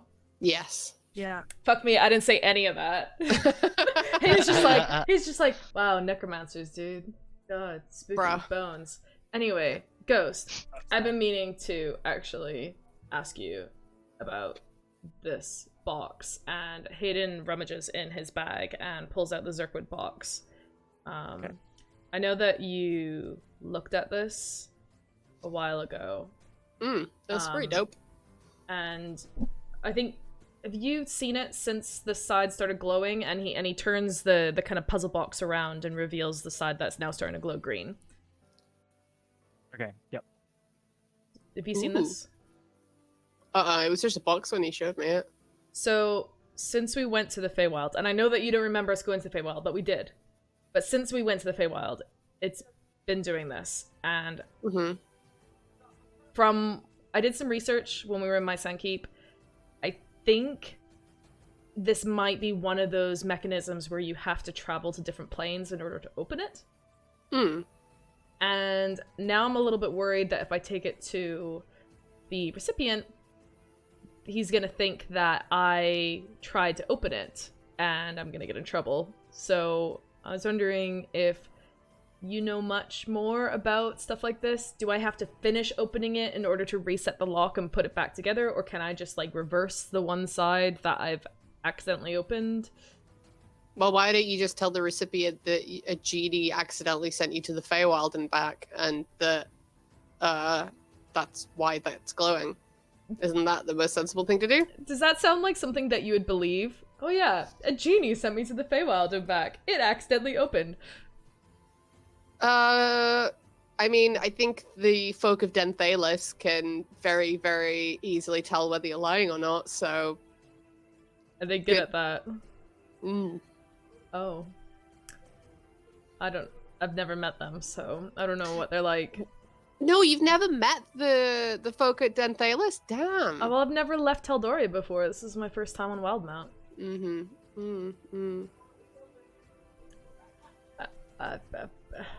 I don't know if I'm getting off of you, man. You're all smiling, but I feel like your words are like... You snarking me. No, I would never. Okay. Anyway, Haydn starts to pack the box back into his bag. Forget about it. I thought ultimately you could help or something.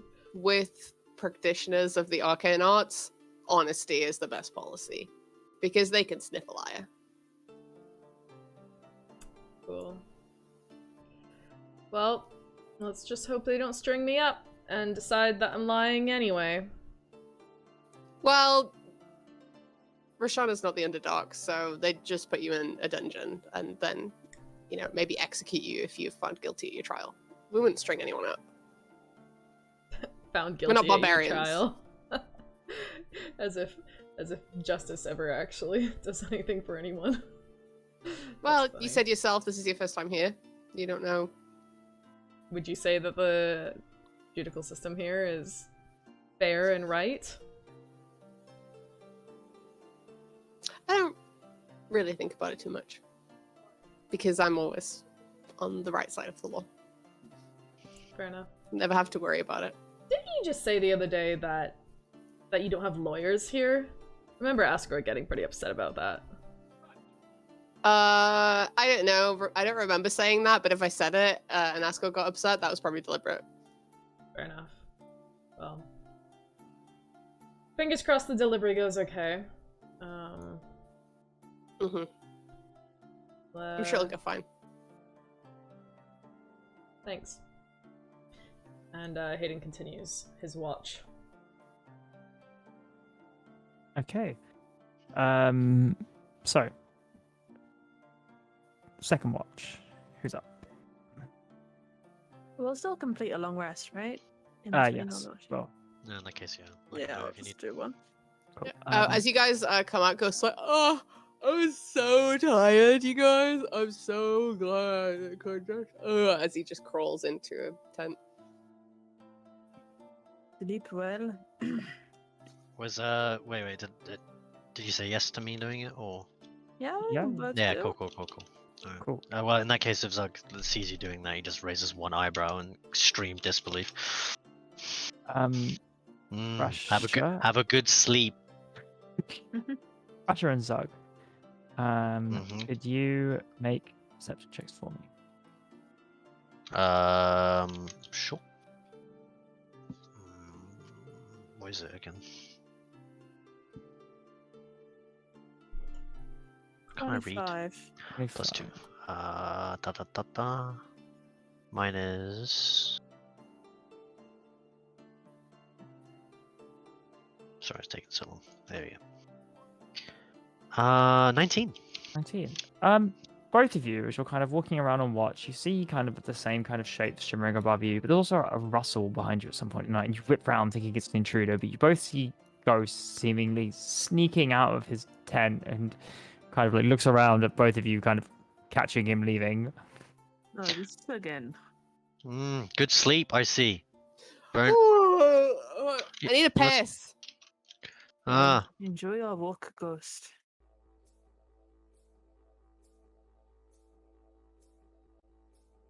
Okay. I told you he doesn't sleep. I told you. Never seen Right. him sleep. Have you ever seen him awake at night either, apart from this, though? No, whenever I'm on watch, he's awake. I have definitely seen him asleep. He definitely lies down, you know. His eyes are closed and... I don't know. I just don't trust it. I think we have been a little harsh on Ghost as of late. He has his reasons for keeping so secret and, sleep or no sleep. We all have funny things about us. I mean, Zug, no offense, but you're sprouting dragon wings. I think that is maybe a little more strange than somebody not sleeping, you know. Yeah, but I'm at least honest about why that's happening. You know, it's the ring. I can't take it off. And Not much else I could do about it. You need a fresh corpse for the soul inside of it to steal, but it has to be vested in Xhorhas' corpse. I mean, The calamity. those weren't Sound my really- words. I said that's what she said, Okay, not so, what I said. I said that I'd use any corpse. do you know, I would I mean- actually feel better if you had come up with that rather than her, because then it might just be a suggestion that would be like me saying, Aku, let us have eggs for breakfast, and then Aku turns around and says, I hate eggs, and then I'm sure it's not a big deal. I mean, I'm sure it could be any corpse. It's just that one, I don't know, is, I guess, powerful. Maybe if you were to if you had to have a corpse that you needed to move your soul into, surely you'd rather pick someone who was, impressive than just some random mook. I don't think I would. That is what is worrying.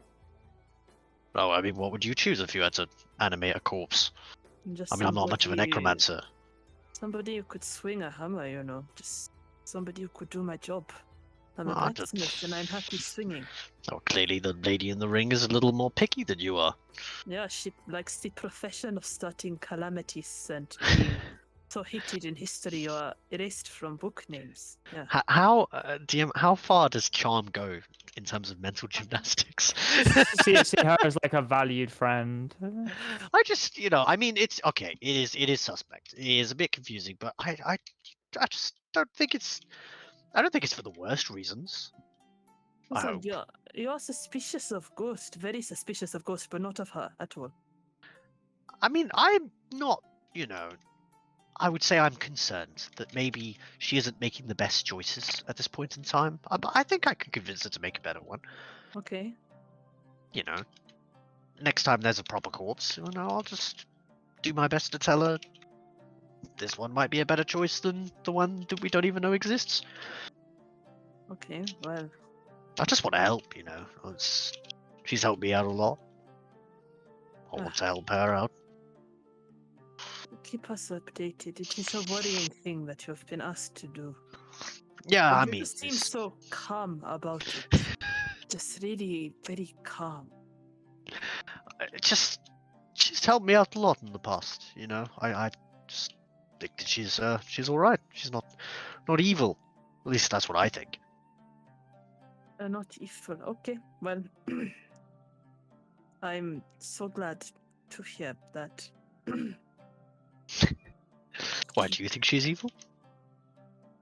Ergo, she has made you sprout green dragon wings. I don't know much about dragons, but don't they have a reputation for setting things on fire and eating people, and they are kind of evil by reputation, aren't they?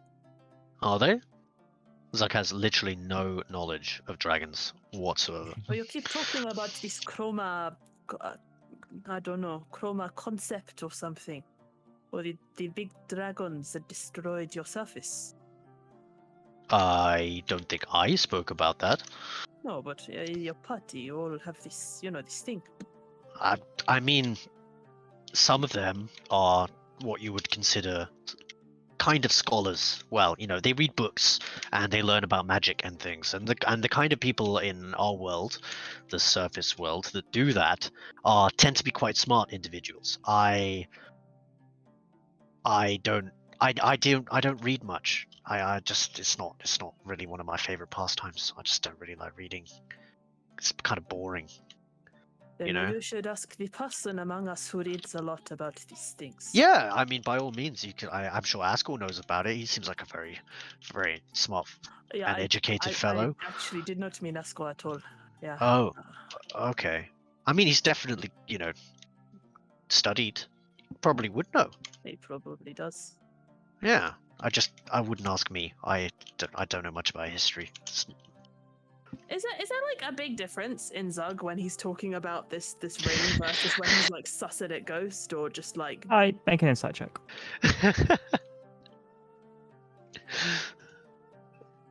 That's a natural 3, so that's like 11, 12. I mean, I don't. Normally you're pretty perceptive, yeah. But not really. Anyway, Zug's just honest. He just seems to really believe that the whatever is in the ring is genuinely trying to help him, and he wants to give back. That's what the vibe is.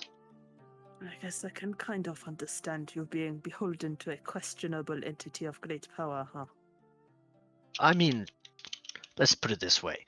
In the last however long we've been together, I'm not great with dates, have lost my mind quite a few times to creatures that are very good at controlling minds.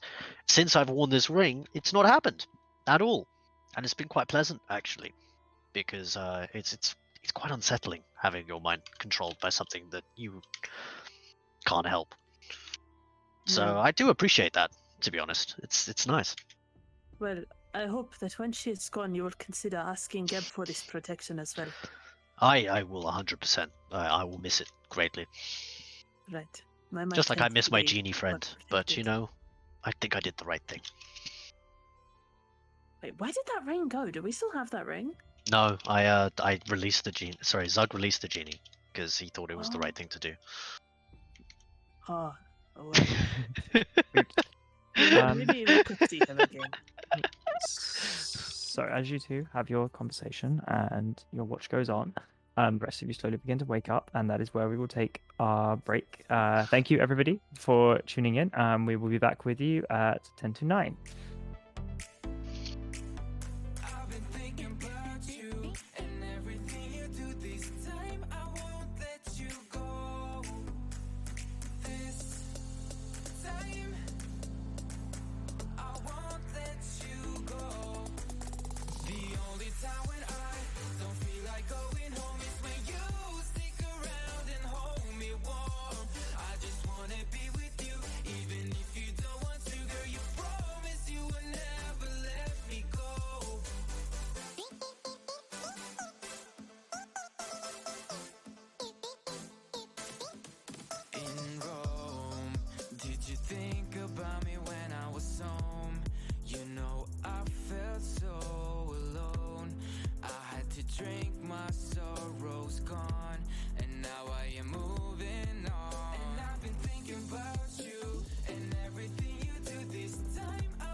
life. Coming back to real, coming back to real life. Give me this daydream.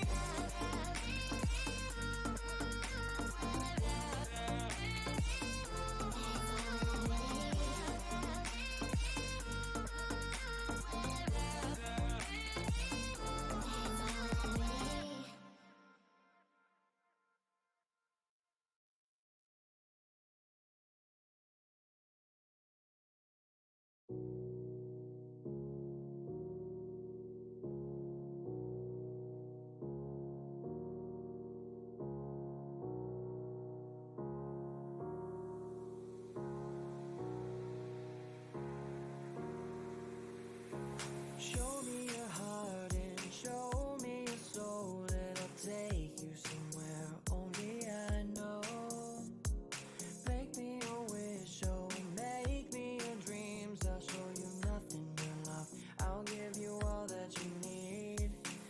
I wanna see the sea, but amazingly, I'm too scared of water. Too scared of water.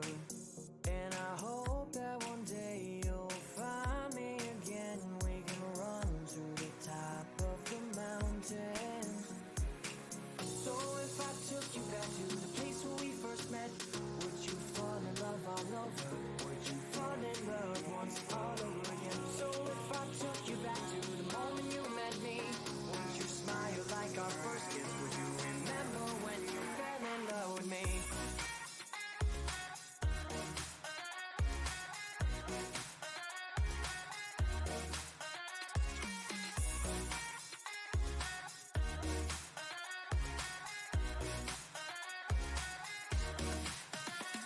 Just give me a hand and we'll run far from here, away from curfews you have and all those things you hold dear. It would be stupid to throw it away, so let's get out on this boat and stop your crying for days. I wanna see the sea, but amazingly, I'm too scared of water, too scared of water. And I hope that one day you'll find me again. We can run to the top of the mountains. So if I took you back to the place where we first met, would you fall in love all over? Would you fall in love once all over again? So if I took you back to the moment you met me, would you smile like our first kiss? Would you remember when you fell in love with me?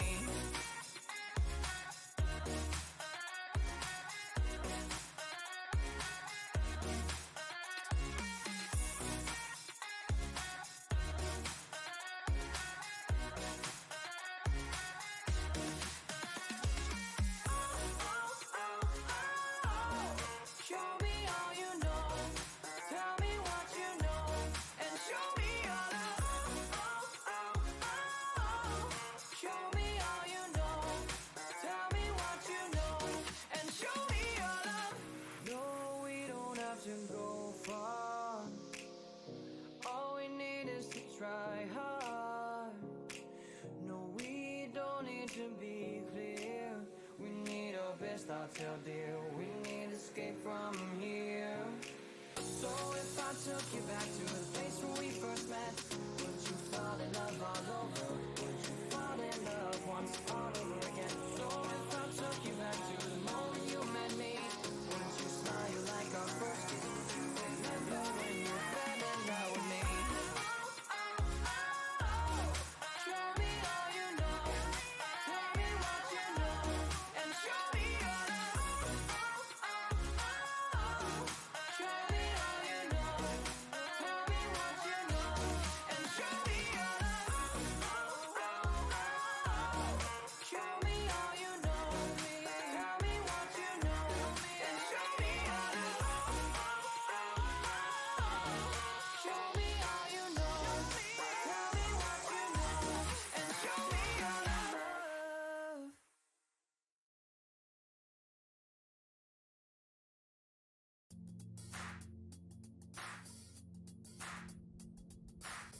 Not a chance in hell.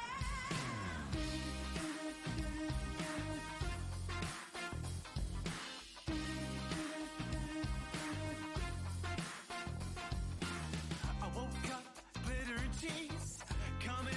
TV screen. Part of me is turning kind of red. A ticky-tock, walk with me. Tripping out on the LCD. Got a light, but my head keeps spinning round and round in threes. Oh, I've got a new wave coming on balls in me. I've got a new score coming, bouncing round and round in threes. Built you up, but now I'm falling. Pick me up from my feet. Write me off and wag your finger. Baby, baby, not a chance in hell. Not a chance in hell. Not a chance in hell. I face down, brushing my teeth, spitting out all the tasty beats. The routine is putting me to sleep. Diagnosing at caffeine. It's not sweet, but it's genuine. Stir up so we're tasting sincere. Bitterness with cream. Oh, I've got a new wave coming on balls in me. I've got a new score coming, bouncing round and round in threes. Built you up, but now I'm falling. Pick me up from my feet. Write me off and wag your finger. Baby, baby, not a chance in hell. Not a chance in hell. Not a chance in hell. Not a chance in hell. Not a chance in hell.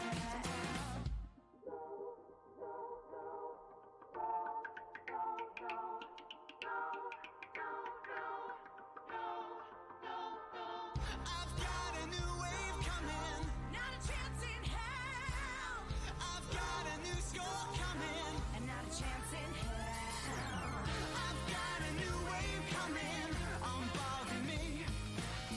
I've got a new score coming, bouncing round and round in threes. Built you up, but now I'm falling. Pick me up from my feet. Write me off and wag your finger. Baby, baby, not a chance in hell. I've got a new wave coming, coming, coming. I've got a new score coming, coming, coming. Built you up, but now I'm falling. Pick me up from my feet. Oh, write me off and wag your finger. Baby, baby, not a chance in hell. Round and round we go, losing self-control. I keep telling myself, but I don't wanna let you know. Is this what we become? Strangers on the run, looking for something, chasing the sun. All those days, trying to find a place where you'll make them just be alone, be alone. All those nights lying by your side, like it's a vibe, feeling it shine under your spotlight.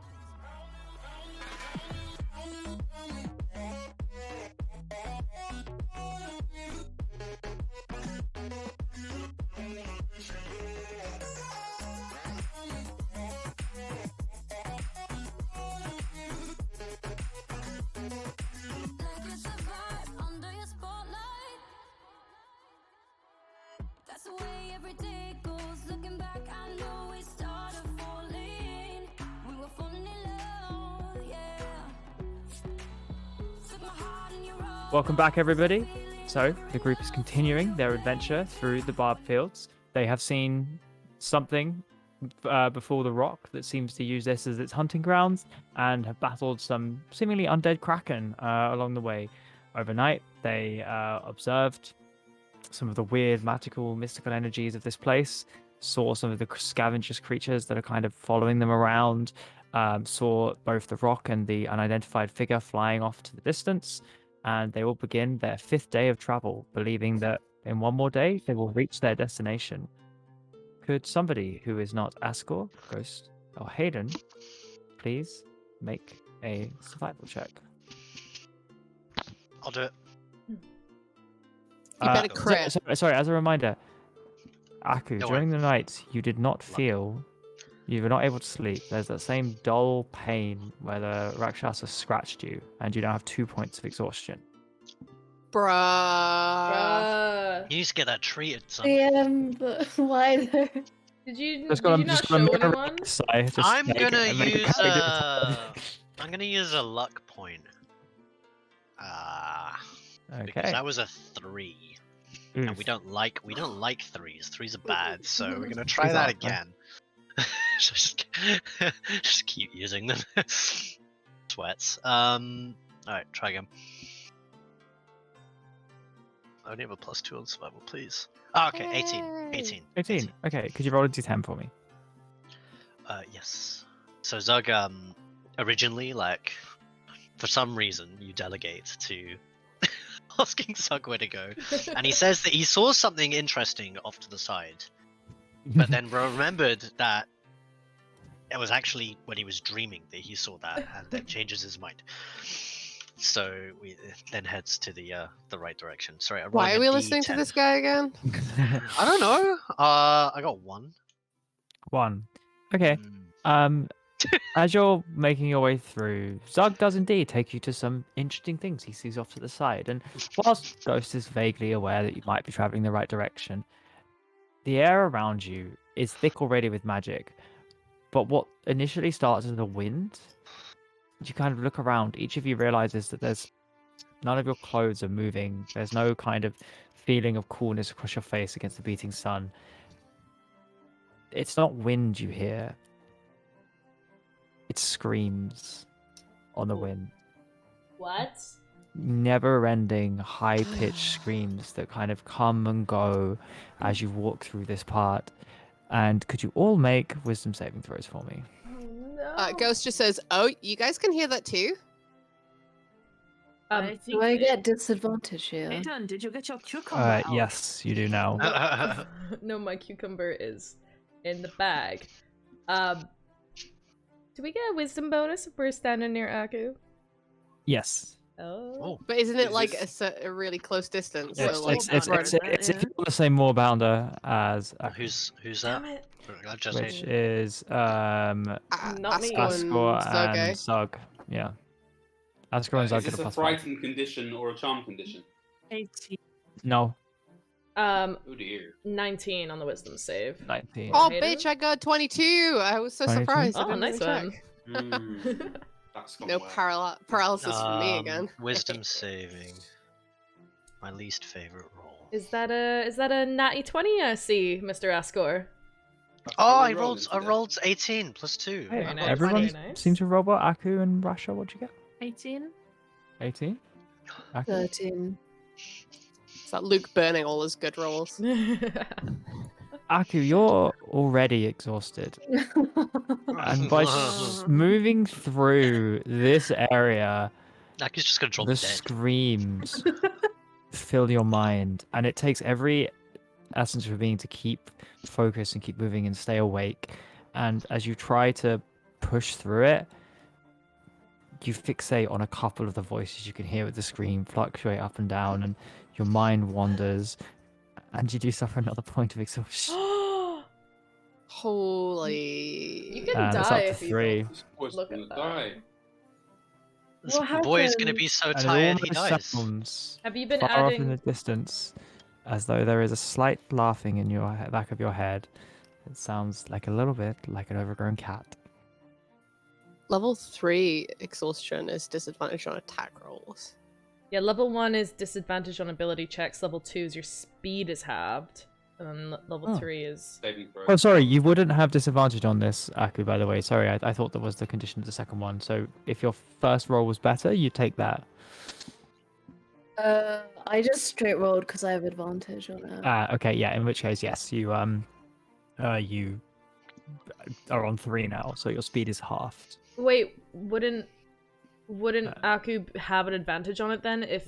No, because he oh yeah, sorry, you would have advantage, yes. So if you want to roll again. Because it's a saving throw, yeah. Yeah, instead of Natural an ability 20. check. Natural 20. Okay. Oh hell yeah! Yeah. Manage to push through the weird kind of screaming, the draining effect this place has, the weird kind of the way time moves, and Zug maybe thinks this wasn't the best detour. Good afternoon. Could someone who has not made a survival check please make one?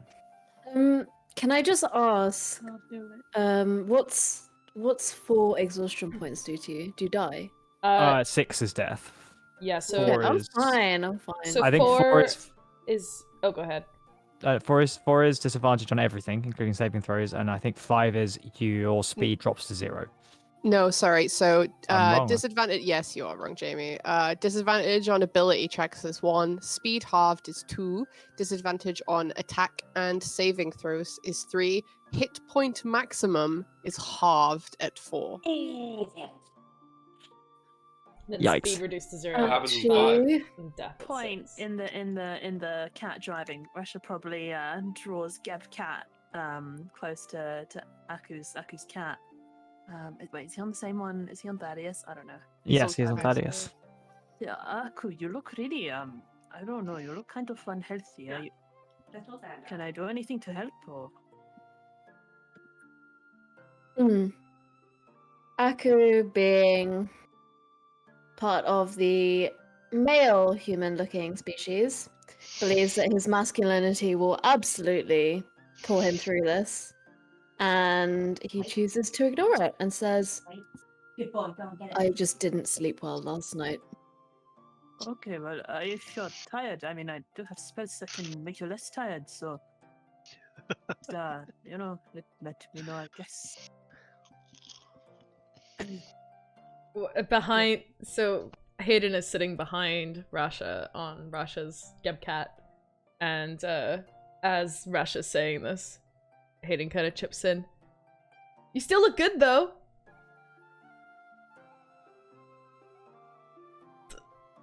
Then he like realizes what he said a moment later and becomes very interested in something that is that way, away from everyone. Yeah, do you And know, looks off. I'm just going to throw the cat away now. Would Ghost and Nadan have heard this exchange? Yeah, you guys will probably all drew up. Yeah. Quick, Ghost shouts from behind. Yeah, Aki, you look hot as shit! He shouts while laughing and riding past on his own cat. Hey, Oh my god. as you guys go along, could somebody else make a survival check for me? Yeah, The afternoon I travel. rolled one earlier. I feel like being exhausted, maybe I shouldn't, but yeah. Yeah, it's an 18. 18, cool. Could you roll a d10? A D10? Oh yikes. This, we don't like these. That's a 2. Oh 9. Hey, 2. Off to the very far, you can see what would perhaps be your destination. You see a towering over the surrounding landscape, an incredibly large tree. You see the bark and kind of the trunk of it extends far beyond your vision, kind of poking up, and then the canopy of it almost fills the sky at this point. Obviously still far, far away, but you see just cresting over it what you presume would be the tree that Ghost has mentioned. It's vaguely on your path. You're kind of detouring a little bit of the way, but with it kind of off in the distance, you presume that's where you're heading now. You suspect it's a couple of days' ride from where you are. As you are moving though along, Rasha, something catches your eye off in the distance. It's a large statue, seemingly in the middle of the road, blocking your path. It's something you could try to avoid, or get a bit closer to have a look. Probably pause get cat and turn to look at Ghost on Starbuck and say, these statues, is this a thing that you have here, or what is that? Sorry, what's a statue? You know, this over there in the distance there is a big rock man. Sorry, my tiny little eyes can't quite make it out. A rock man like you, or No, like a statue, like it is carved, but it is, in the middle of the road. You cannot see from here. a carved rock. A statue, you say? Statue, yes. That's Is what you that better- call it. I don't know. I've never seen a statue before. Ghost, you are being silly, aren't you? This is. I mean, you did ask me a pretty ridiculous question. You No, said, but do you guys have statues here? And But in So the I Bob was- feels that is what I am meaning, you know. It is in the road. Is it like a living statue? Will it have tentacles? Will it be undead? DM, will it have tentacles? Will it be undead? Would I know? Lots of things here would. You don't know if this one does. It might just be a relic of times gone past. You need to get closer. It seems to be a relic of times gone past. So, but it doesn't appear to be our destination. Therefore, are you okay, Haydn? Have you got the shakes or something? Hayden's like tapping Rasha on the shoulder rapidly while sitting behind him, and he's like, What is up? "Do you think it's do you think it's the statue that Ghost took the feathers from? Is it that?" Bro, you think everything is that statue? That guy is gone. From looking where you are, Rasha, and the group now it's been pointed out, it is not a humanoid statue. If anything, it seems to be a winged animal. It's got wings. It's got wings, guys. It's got wings. Look, I'm just saying, paranoia never gets you killed. It just keeps you safe. Well, it is not the solar, I think, so that's good. It could be Anyway. the Solar's like pet or something, or his buddy. It doesn't appear to be coming towards us trying to kill us, so as long as we avoid it, we should be good. Let's swerve it. Swerve it real good. Yeah, exactly. I mean, Cool. it's not our destination, so we're coming close though. Is it like on the road that we're on? We need to go off road. You'd be going past it if you followed the roads. But it's not directly in the way. Okay. Maintain a careful distance, I guess. Yeah, absolutely. As you kind of walk around, it seems completely unmoving, completely uninterested with you. I'd say if you get closer, you could probably make out that it. I don't know if you'd be aware, or those of you would be, but it seems to be a winged lion statue. But if Guys, it none is of the you cat. approach it, could you make perception checks as you walk past, or walk along quite far, obviously? Does the statue look like it has anything like gems on it or something? Roll perception check. Not investigation? 13. If you're not investigating it, you're looking at it from afar, unless you go up to it. Damn it. Okay, perception it is then. 21. 21. Yeah. So, let me just get up all your rolls. So, as all of you look, those of you who got over a 15, you see that it is indeed a lion with wings, kind of very fine mane and kind of perched in like an upward position, quite a regal position, wings kind of half flapped out, tail kind of covered on the bottom. Anyone get over 20? Yeah, 22. 21.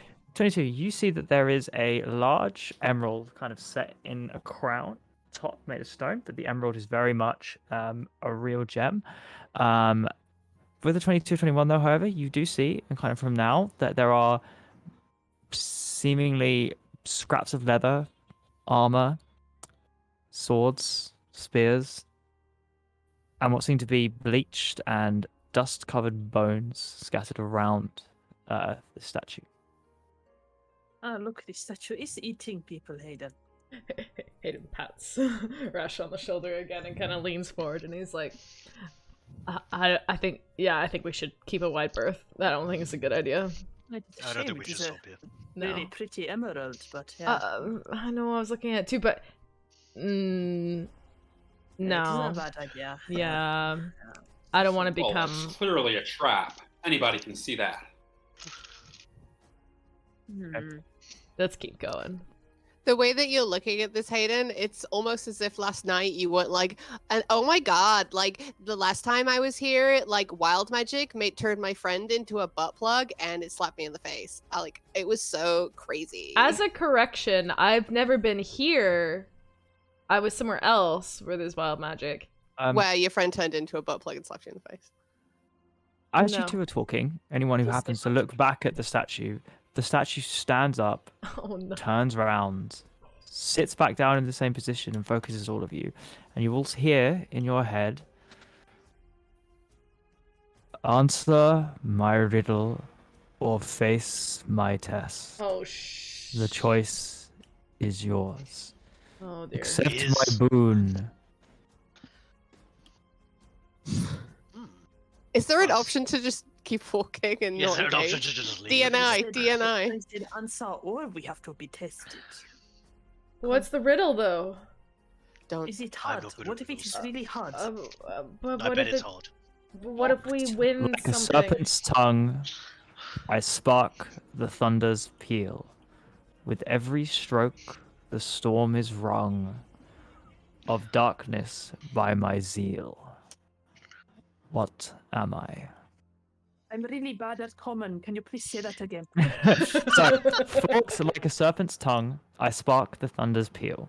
With every stroke, the storm is wrung of darkness by my zeal. What am I?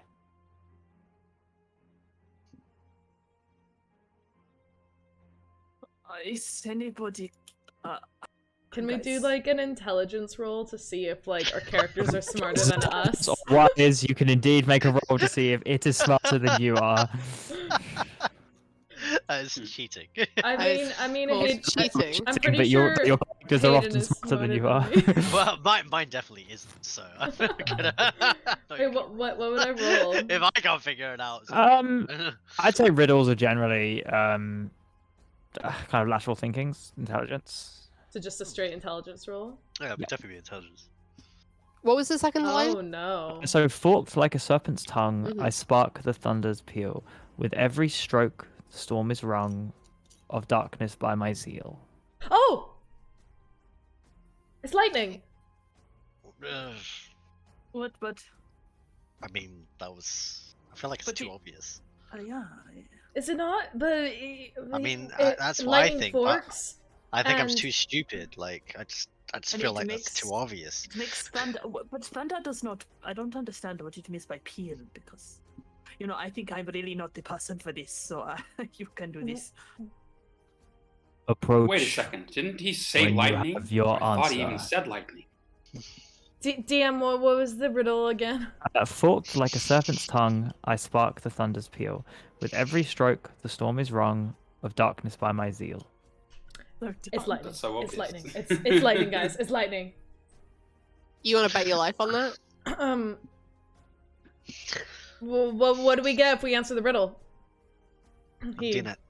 says to the Just boon. We get a boon. I don't know what the boon is. Let's say So a you just boon, get a yes. boon. But like Could in be anything. Hades. I don't know. What? You get a 1d6 lightning attack on everything. Zeus, let's go. No man, Poseidon. I don't know. Oh Pete. shit. Poseidon is over. Athena. Wait, he wants us to approach. Approach with your answer is what was said. You first.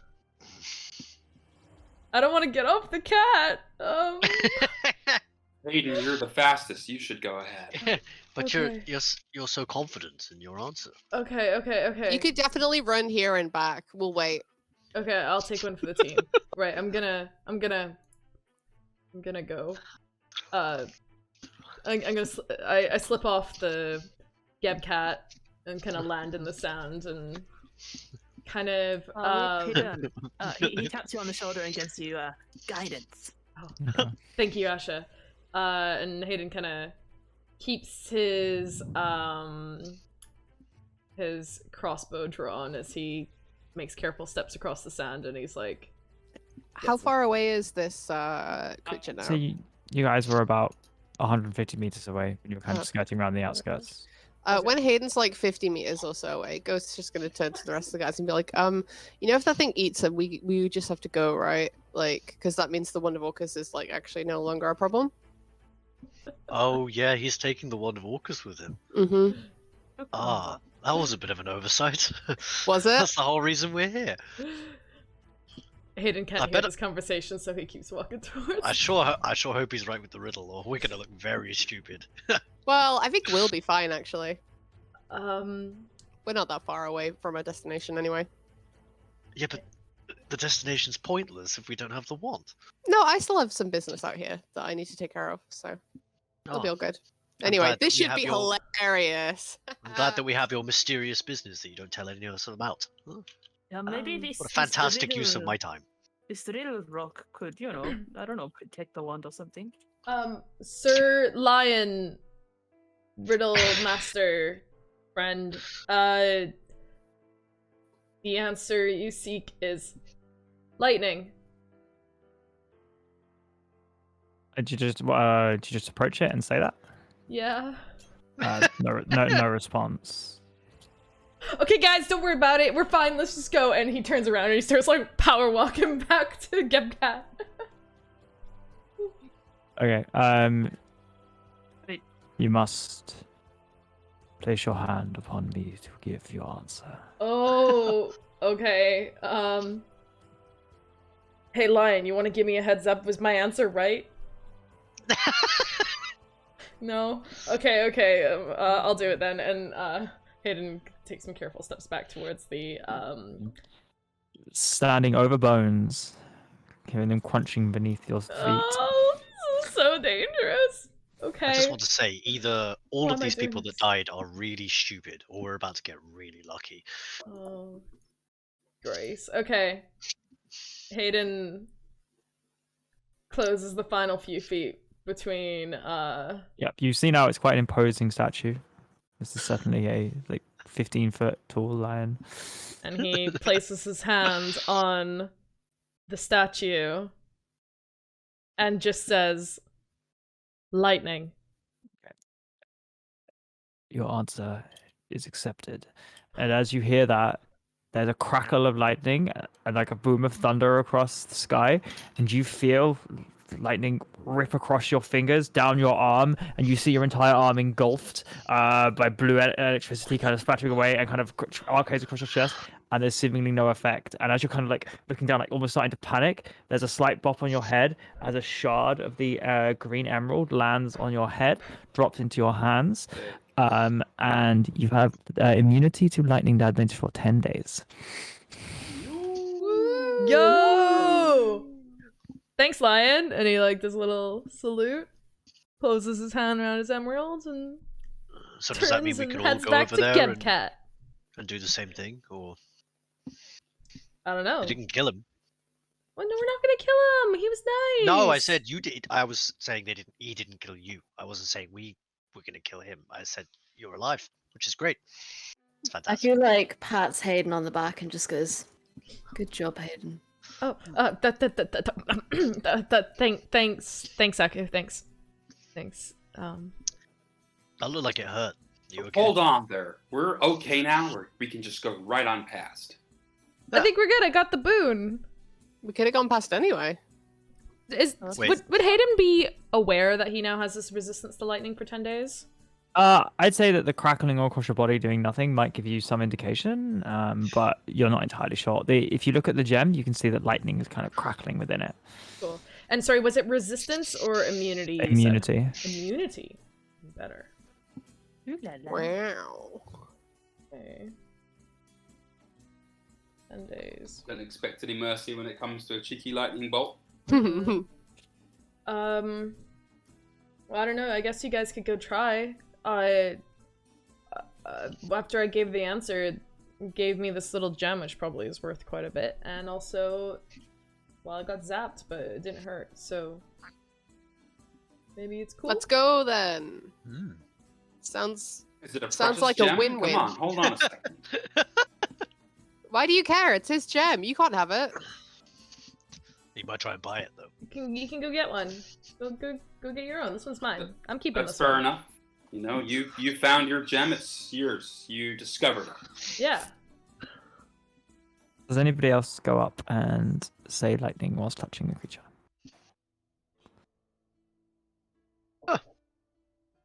Oh, what a Oh. gem! And Zug Oh, hops off and walks up to no. the.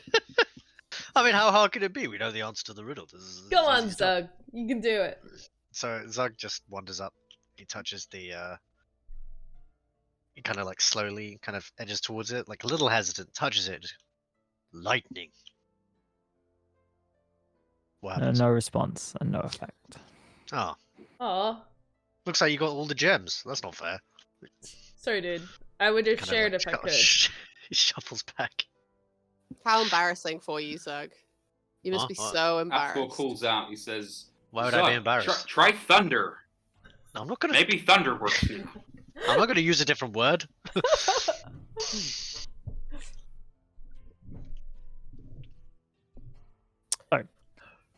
As you all proceed on, this was the afternoon check.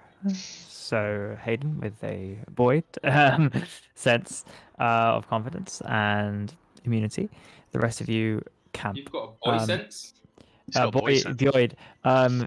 Ghost. The boy's sense sense of boys. of confidence is from What's your kind of acknowledging flying? me. You hear the book. We're close. Yep. It's just over that ridge where we failed before. Should we wait till tomorrow or try it tonight?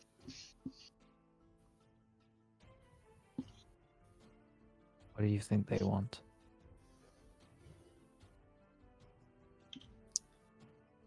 Well, today hasn't been too strenuous, so why not now? Why delay the inevitable? Have you got everything? Oh, yes.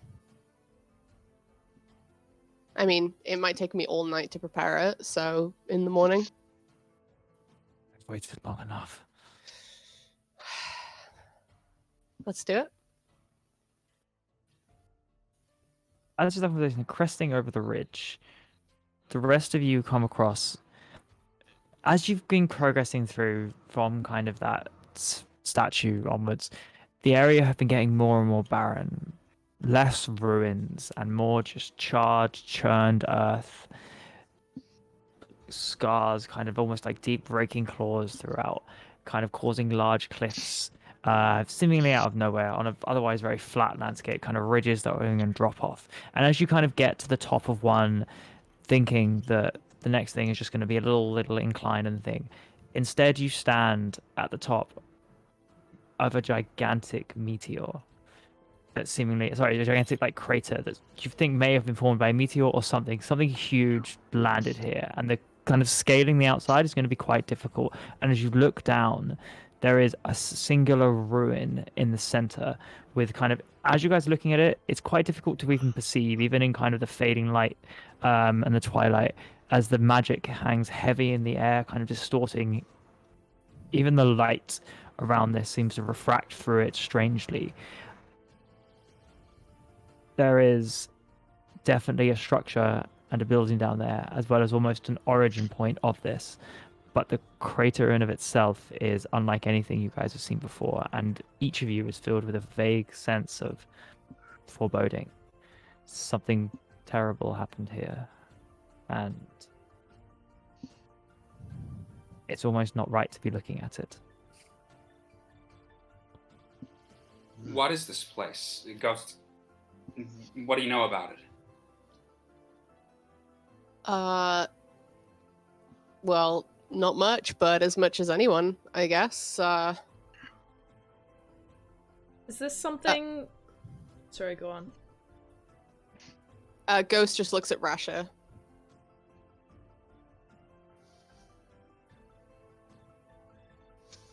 Oh, what is this, Ghost? Where are we? Well, we're not where Haydn needs to be. But we're where I need to be. What business do you have here?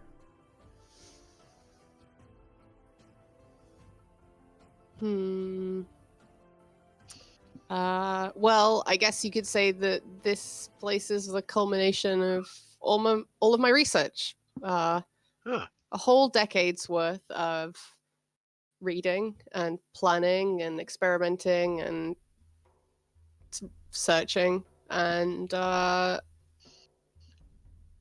this is the end. This is the end of the path. Ascor sits for a moment and he sort of looks out. You see him thinking about Ghost's words, and he sort of huffs, goes, "Didn't you just say it was a place you knew nothing about, yet it's the culmination of your life's work? Do explain." Well, I mean, that's pretty much what it is. Like, I've spent my entire adult life researching how to make something of this. I don't know anything really other than what I'm about to do, and I don't even know if that'll work. I don't know what's beyond that step either. It's one of those things where it's like thinking too hard about it actually kind of fucks you up. So just concentrate on the here and now.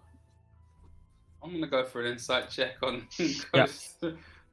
I would like to too. Yeah, go for it. Rasha's just gonna quietly say, probably so the whole group can hear, Ghost, I think you should tell them. I got 23 to insight. I'm gonna roll 23 to insight. Okay. but... Yeah. 19. Ghost, you can 19. either roll a deception check or a persuasion check, depending which one it is. Let us know that. Let me know what you get. Oh no, I rolled a 2 for a 10 on persuasion. So, all of you, a couple of even Zug has noticed. Even Zug, a couple of lies have been. A couple of things have been fairly contradictory. You get the vague sense that there is either a lot more to this story than Ghost is telling, or it's not true. And as Rasha says, as almost to confirm it, Rasha says what Rasha just said. I think you should tell them, Ghost. They should know what they are doing. I suppose so. I suppose it's not fair to involve you guys without giving you the whole picture.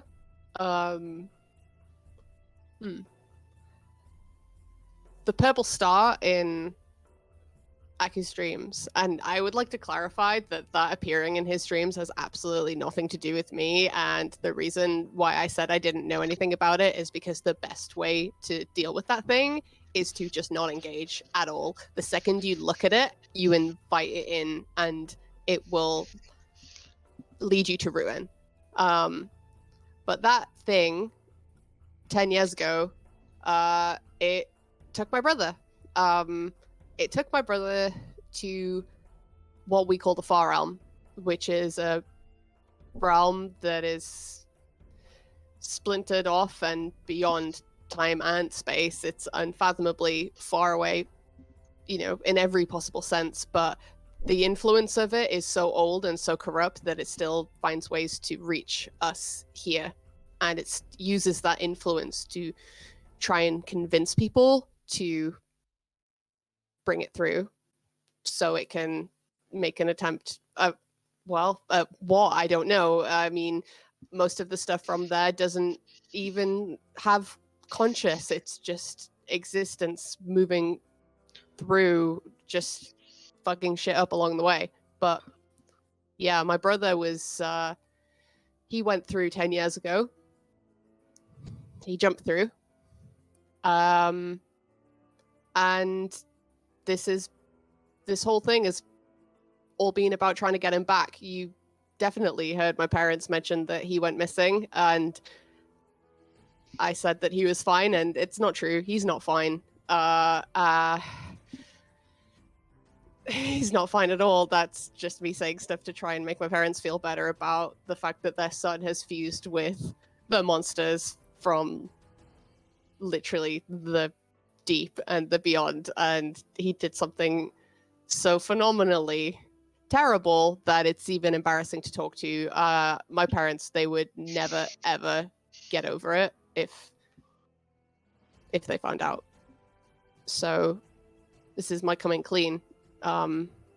He's not okay. He's back there, and my goal is to use my research to isolate an opening to him again. That's what I'm trying to do. I'm trying to open up a door back to my brother.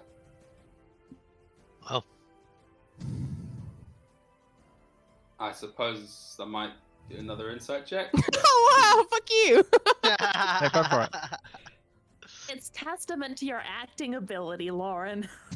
So it's Zug just that believes. +4, so that is... Actually, I can re-roll that again. So that would have been 12, but I'm going to do it again. Do it again. Am I? No, that's resources, bro. I'm going to hold on to it. Okay, so 8. So But yeah, it was 12. Oh no, that was +4. Sorry, yeah, that is 8. Excuse me. No. Like, with an 8, kind of because it's too low enough, you kind of piece everything together, and within the grand story, everything that's been done. Yeah, roll for it. Yeah, 23. Yeah, it makes sense. It makes a lot of sense, and Ghost feels earnest for the first time in a long time. And that's a lot that he's revealed about himself. And Ascor, despite, not particularly trusting Ghost maybe and not thinking about it, yeah, I mean, when Rasha tried to contact him, there was screaming. Aku's seen him in the dreams in that realm. It all seems to add up.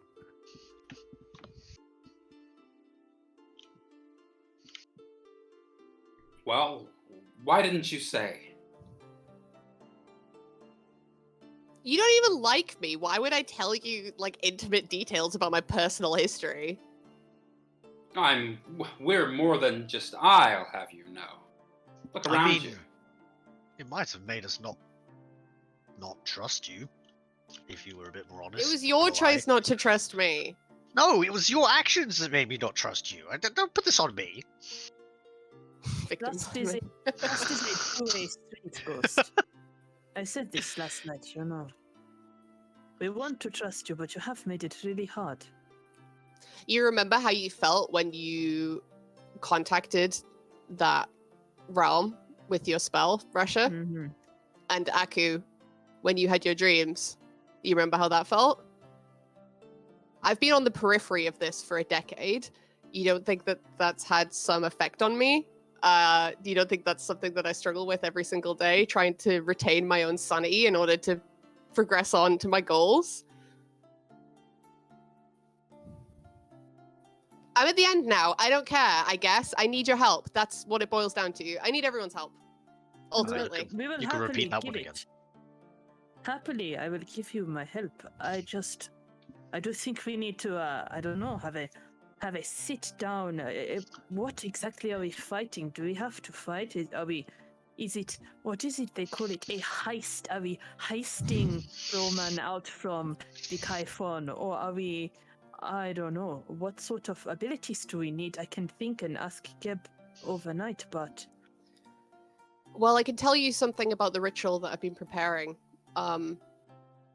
which might give you some idea, but honestly, I don't really know what to expect, if that makes sense. I know I'll be generating and channeling the arcane energy from this whole place, and this is where the rift between all of the realms is the thinnest. This is the place where it's easiest to pierce through, to create a doorway like that to somewhere so old and far away and foul. And as part of that ritual, the pieces that I've been collecting, the way that I hope it's going to go down anyway, if I don't completely fuck it up, is that I will be generating a protective shield on myself so I can concentrate on the casting. I expect it to hurl things at me and at us. It does not want me to do this, and it will be dangerous. Like, maybe even more dangerous than the shit that we saw in the Underdark. I am just thinking, Ghost, and really, I don't want to take this away from you, but can we do this? You've waited 10 years. Is there a chance it is too soon? Can we... If 10 years is not a long enough time for me to prepare for this, then no amount of time is. I've literally been to the ends of the world. I know, the difference between us a few months ago and today is huge. What might a few more months of strength be like? Because I am just saying this because, the kind of pain that I felt from that thing, if that is going to be right in front of us, if it can do that to all of us, I mean, I survived it, but honestly, I don't know if all of you will. Well, like I said, part of the collection and the research is it's going to be mostly focused on me, like the worst of it, if that makes sense. So you guys will, likely be dealing with the peripheries of what it has to throw. I'm going to do my best to, maintain that. I would say that to keep people safe, but that would be a lie. I have no way to promise that I can keep you guys safe. Absolutely no way. But the way that I'm planning to do this, the rift won't need to be open for long. So the danger is as limited as I can make it at any point. And, a couple more months won't really change that. Okay, and this opens the door, but you said he jumped in willingly. Mm-hmm. What if he does not want to come out? Do we need to throw a lasso in and sort of, pull him or something?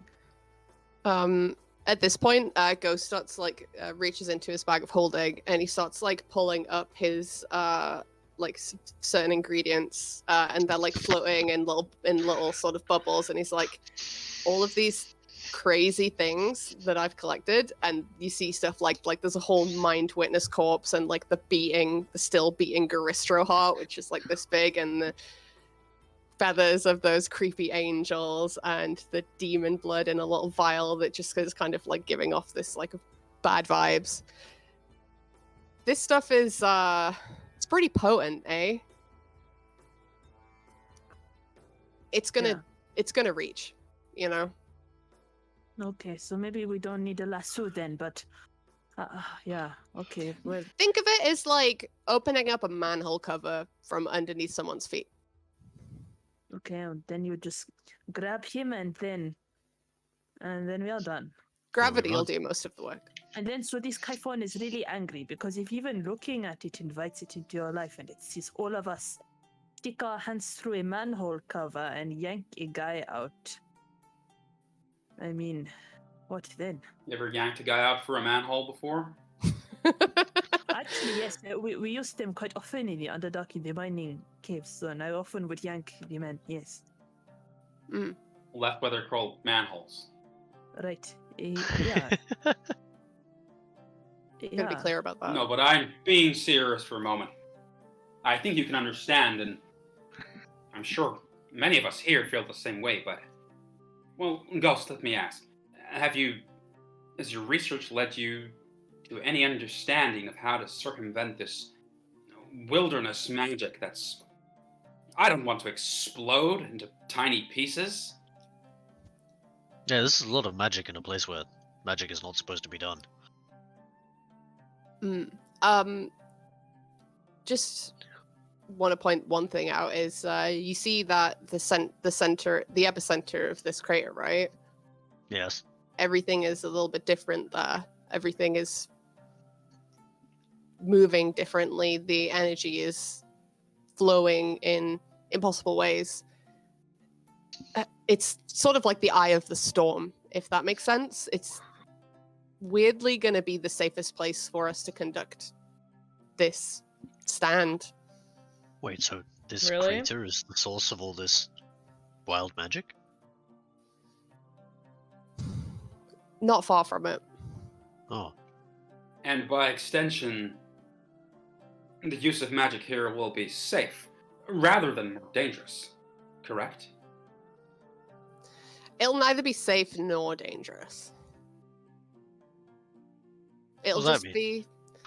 Well, magic has a cost, and, no matter where you use it. I don't think that it'll be any worse than using magic anywhere else in the Bob Fields. I don't think the wild magic will blow up worse than it has done previously. And actually, you know what? Thinking about it, last time I was here, I didn't get any wild magic, whiplash. Although it was 10 years ago, so it is kind of hard to remember. But I don't remember getting any wild magic with Blash. And he looks at his book. We didn't, did we? You don't remember any wild magic, do you? Cloudy, but I think it's new. Hmm.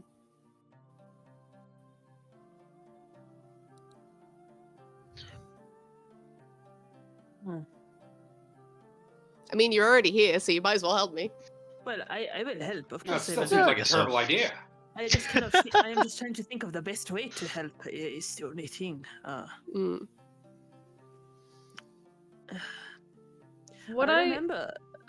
Oh, go on. No, go on. It's kind of a different topic-ish. No, go. Okay.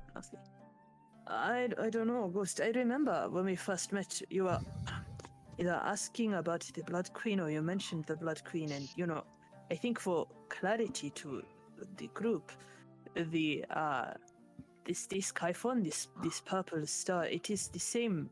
It is like the brother or the sister or the amorphous goo sibling of the aboleth god that keeps I would safe. say it's more like a cousin. Hassan, right? Yeah, so it is that same class of thing. Geb, an elder god had to give himself up to contain it. So just to be clear, that is the level of the thing we are going against.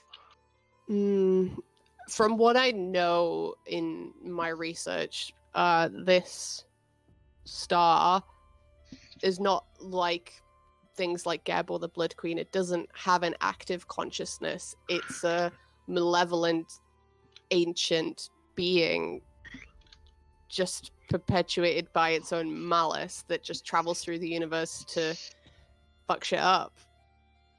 Wow. It's either worse or better depending on how you're looking at it, to be honest. What was it you were looking for the Blood Queen for? Oh, I wasn't looking for the Blood Queen. I was just doing research into it to see if Ascor was gonna turn into anything interesting. All right, fair enough. What? I thought you might transform into an aboleth, and I thought that would be kind of dope, so... But you haven't yet. Yet. And it goes, takes out a vial, and it's like, I don't think there's enough fish blood in here for you to do that, so I probably wouldn't worry about it. And he tucks the vial back in his bag. Well, I don't know what to make of what you say anymore. Oh, okay. If I start the ritual now, it'll be probably ready by the morning. Hold on. I think it's kind of weird that you waited until you were literally here to tell us anything. And you haven't given us any time to think over whether we want to be part of this or not. I mean, you can go if you want, I don't really mind. For the record, I think that's entirely predictable. Why didn't you tell us about this? You could have, explained it in lighter terms, that you needed our help, so we could have been prepared. Instead, we're now several days into travel, perhaps not with the right equipment that we'd need, perhaps not as well rested as we should be. We also have a million other problems at the moment. Zug has got dragon wings and one problem at a time. Arriving, and I've got my shit with the wand, and Rasha's going through some stuff. So is Aku. The ransom. Don't forget the ransom. Ascor's ransom. Like, there's a lot going on right now. There's things that could contribute to this going wrong as well.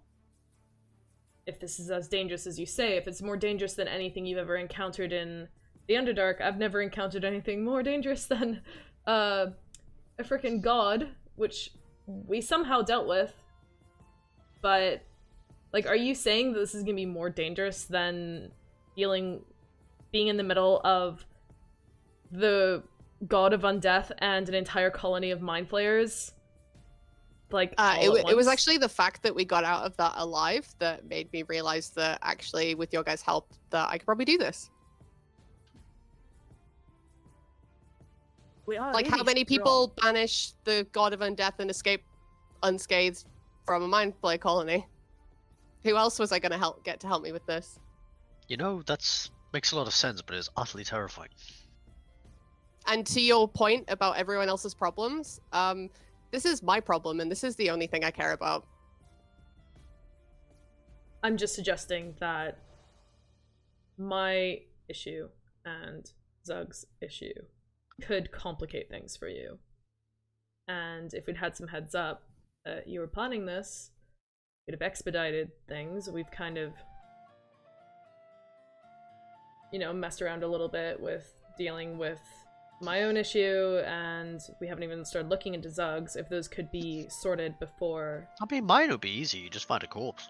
Well, as it happens, the body of Vespen Chloris is in these fields, so it is kind of two birds with one stone.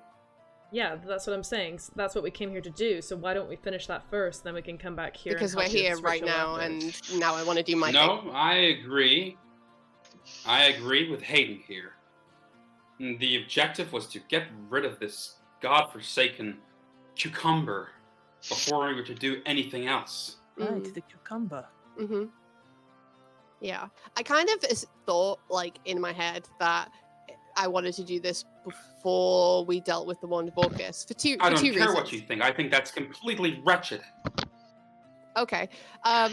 One, because I want to do my thing, because, you know, it's important to me. And two, you know, if the Wand of Orcus exists and it is happens to be wielded by someone who is on my side, that's awesome. And that's a huge boon for me. Like, that's +1 for Team Ghost to have the Wand of Orcus on his side when trying to open a rift to the Far Realm. So that's really optimistic thinking, but have you also considered that the sheer energy that your ritual generates could actually draw Orcus here to come take back his wand? And then it's not possible. How do you know? Because the way the ritual is structured, it creates basically a one-way channel straight to the Far Realm. It's a door that it's a specific door that I'm opening. Yeah, I know that the ritual that you're doing isn't opening up a portal to wherever Orcus lives, but he can still come here. Just like how when we were in the Underdark, he just ripped a portal into that room and just appeared. Like, he can literally appear anywhere he wants. He hasn't appeared so far. I have no reason to believe that he's going to appear here. I'm not summoning Orcus. I don't have any intention to. And actually, I kind of don't want to see that guy again. He was kind of gross. So. Yeah. Ghost, you can make a deception. Sorry, Ghost, you can make a deception or persuasion check against Ascor's insight, based on the details you know about the ritual. 23. Same. Ghost is difficult to read. Mean? It means Ghost is difficult to read. I rolled 23. Yeah. Difficult to read. Okay. Yeah, you're not like, oh my god, he's telling the truth, but you're not like, he's lying. Actually, my biggest problem, even maybe over the Wand of Orcus, which I cannot believe I'm saying there is something more problematic than that, is maybe the Solar of Zehir and the giant zombie rock that seems to be stalking and flying around us. And this Solar is, you know, probably pissed it let us go once, but that if that enemy swoops down, and we know it is here right now, that is bad, guys. I mean, I can only give you my professional opinion, which seems to be worth about piss to you guys, despite the decades and decades of studying this exact situation and this subject matter. The Far Realm is, as you probably can tell by being around Ascor, excretes a disgusting, vile aura that no creature wants to be near. So I don't see this as something that will act as a beacon. I've heard enough. I've heard enough. I think, and you know, these are extenuating circumstances. You know my feelings about democracy, but I think we should put it to a vote.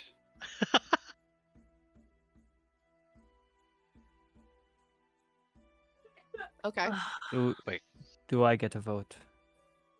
Well, Nadan, do you want to go to the far realm? Well, we're not going to the far realm. I just like to clarify that. I'm opening like a cat flap to it, and then I'm locking that forever.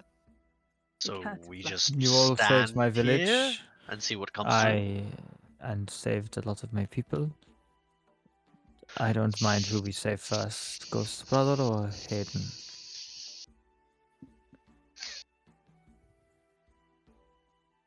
I abstain. I'm just saying that while I'm happy to help you try to save your brother, I think that, and while you have been studying and preparing for this for 10 years, we have not. And we haven't even had an hour to even think over what this could entail or prepare for it, even have a proper night's sleep. Like, sorry, Aku, no offense, but you look fucking exhausted. Like, come on. Bro, you literally just ran to like a giant magical lion and put your hand on it with no thought to what it might do to the rest of the party or to yourself. I don't care if you knew the answer to the riddle. There was a shit ton of dead bodies around it. Like, don't tell me that you want to be cautious about things. Like, it's hypocrisy. Well, is it though? Because you literally said yourself that you know that this ritual is going to be more dangerous than anything we've ever encountered before. So how can you be more prepared than that? You know everything. I just don't understand why you're rushing into it. Well, because I'm here, and I'm not rushing. I've waited a decade for this. And... We haven't. Okay. I'm out. Cool. I'm not doing this.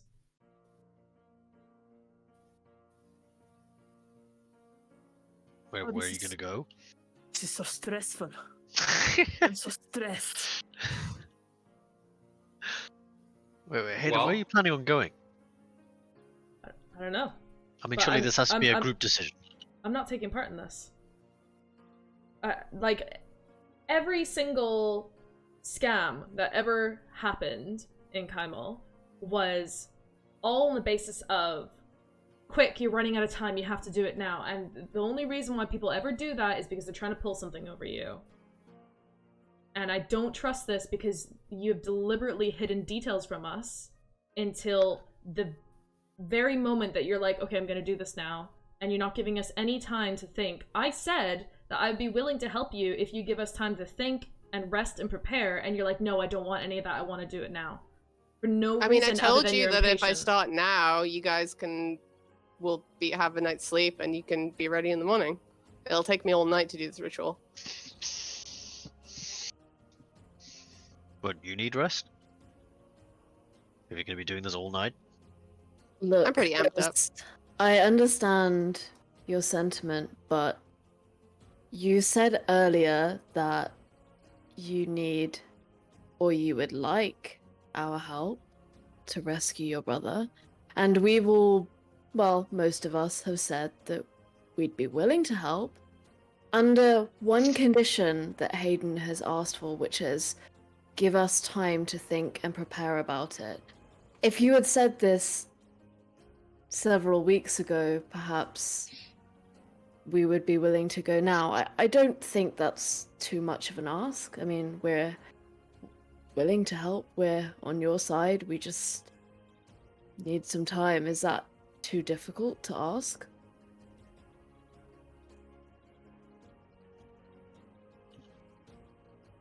Yeah. Are you saying that is too difficult to ask? Mm-hmm. Oh. And what if you all say no? Will you just do it? Mm-hmm. Yeah. How do you somehow sound more confident that you won't listen to us than you'll actually go through with it? You think it will work if we are not helping you? Do you think you need us or do you want us? I think there's like a 45% chance I'll die. That I'll survive. Yeah, there's like a 55% chance that I'll die if I do it without you guys. And what is the chance, in your professional opinion, if we are with you? 55%. So we make a 10% difference. Well, we all amount to 10%, really, all of us. Yeah, that's a particularly poor margin, not one I'm willing to invest in. Well, I didn't say that it would kill you guys, I just said it would kill me. If What the portal happened? closes, then there's nothing else there. Then you're just here like you were before. Ghost, what happens after we rescue Roman? We have he willingly jumped in. We have somebody of unknown allegiance, unknown state of body and mind in the middle of the barbed fields. When we then need to go and destroy the wand of Orcus, surrounded by a Solar of Zehir and its zombie rock. I mean, bringing your brother back here is unsafe at the best. So my hope is that bringing him back through will essentially cut him off. Well, it'll cut him off from the source of power over in that realm. He won't be able to be used as a puppet by that thing anymore, you know? Yeah, he should come back to himself.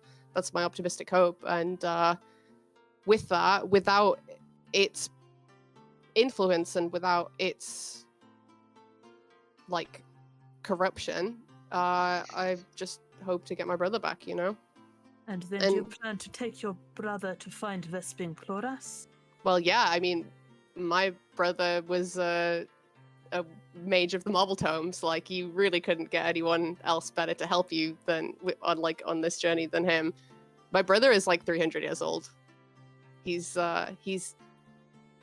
amazing. He's well researched and he knows his history and his sorcery, and he's like the better version of me in like pretty much in every single way. Yeah.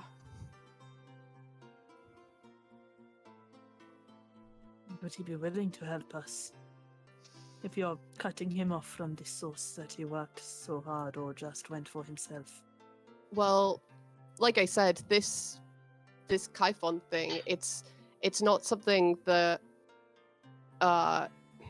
it changes you in a sense that it makes you beholden to its madness. So my theory is that cutting him off from that influence will bring him back to himself. It's like a hysteria, like a temporary hysteria that led to this. And I didn't see the signs until it was too late last time, but I know this time, and I'm ready. Do I get the sense that Ghost really believes this? Is there like a vibe that he might be kind of kidding himself because he just loves his brother, or like... Go for it. Nobody insight checks Ghost. I know. Until about a month ago. Do I have to roll as well? Yeah. Persuasion or deception, up to you. Lauren made the grave mistake of messaging me and I saying, know. "No one ever inside checks No, me." I have inside checks me. And then I'm Yeah. like, I got to "Daddy." 17.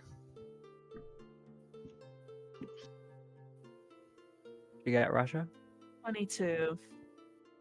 DM, can I just ask you quickly, is this literally just Michael Jackson's Beat It in a medieval version? Songs break Like, up I your swear. party. So what exactly are you trying to glean, Rasha? I want to know, do I get the sense that this is somebody who's like just kind of desperate? He just, when he's talking about his brother, is it just like love kind of vibes? Do I get the sense his judgment might be a bit clouded? You get the sense Ghost is trying to convince you all. That's really helpful. And Well, it's not fucking working, that's for sure. no. And the motivations for it. Ghost may well love his brother, but 23 to 17, you're unsure if it's too much love or just trying to say what he thinks you guys want to hear. Too much love. Ghost, there is no way this will go so smoothly. And I do not know if you're trying to just appease us or persuade us or something, but Ghost, you are smart. You are a smart man. You have to know that there are so many things that can go wrong here. I know you love your brother, and I can see this comes from that place, and that is good, that is great, and that is why I have said I will help and why I want to help. But come on, even you especially know the dangers. Kyphon's thing is madness, right? Let us not act on madness of our own. what I'm suggesting isn't madness, it's preparedness and certainty. And damn, I didn't think that you guys would be so adverse to helping me. This kind of sucks. This kind of totally blows. I've been using the best part of my life to reach this point, and I guess I thought after everything that we'd been through that you'd be willing to help me reunite with my family. Okay. Well, as always, Ghost, it seems like you assume too much. Let's put it to this vote then. Ascor, that is not I vote accurate. against. Go on. I was just saying, we are not. It is not accurate that he has assumed too much. Of course, we are willing, just not right now. We just need to not have the solar that's flying over. Precisely what I was trying to say, Rasha. Yeah, okay, but you just insulted him. You know, you just said he's so very assumptive and that we hate him. No, those weren't my words. Actually, those were not my words. Yeah, but the intent, Anyway, your vote, we can vote. Ghost, we are not. We will help you. We want to help you, but help us help you. I mean, you asked me for the truth, and I told you everything, more than I've ever told anyone, more than I told my own family. And there's nothing more that I can tell you. There's no more help that we could get to make this easier. And like I said, the things going on externally of this won't really make a difference.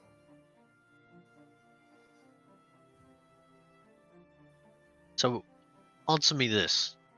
Other than just impatience, why does that have to be right now? If you're already here, what difference does a day make? Every day that goes past, I think it might be harder and harder to reach my brother. In astronomy, there's things like convergences and nexuses and things like that. I don't know how well read you guys are on these subjects of the stars and alignments and stuff. Okay, so you get the sense that everything you just said, Zug didn't understand a single word because he was spending his entire time just staring at you, very obviously trying to figure out whether you're lying. And he rolled an insight check of 16. Okay, are you all right, dude? Are you okay? Yeah, no, yeah, the convergence stars. Yeah. Understand. And time. Complicated stuff. Like I said, I don't know about stars. They're in the sky. So Yeah. They're very complicated. sky stuff. Complicated sky stuff. Ghost will gesture to his book, which flaps in his hands, and a couple of pages fly out, and they make up a star map, basically. And he gestures to a couple of diagrams and maps, and he said, "This is my best guess at the time in, I guess, the next week. This is the best time to do this. It's not a time box thing. Stars converge more than once in a couple of years' time. We'll be at a good time to do it. This is literally everything that I've been working towards. I'm here. I'm with you guys. Everyone is strong, and I thought we kind of had a bond, and everything that I've told you is more than I've told anyone. And I haven't had friends. I don't have friends. Yeah, that doesn't surprise me.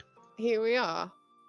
How can you say that we all look strong when clearly some of us have literally just been poisoned? I haven't slept in 2 days. I feel fucking awful. And you're expecting us all to risk our lives for your brother. No. You said you were fine earlier. You were like, yeah, man, I'm fine. He just ignores Ghost. He just ignores Ghost. You really expect us, to not just help you, but risk our lives all for one person. No. You will. Are we risking our lives for Haydn right now? You don't think that summoning the, eternal soul of the archmage that caused the calamity is gonna get us in trouble.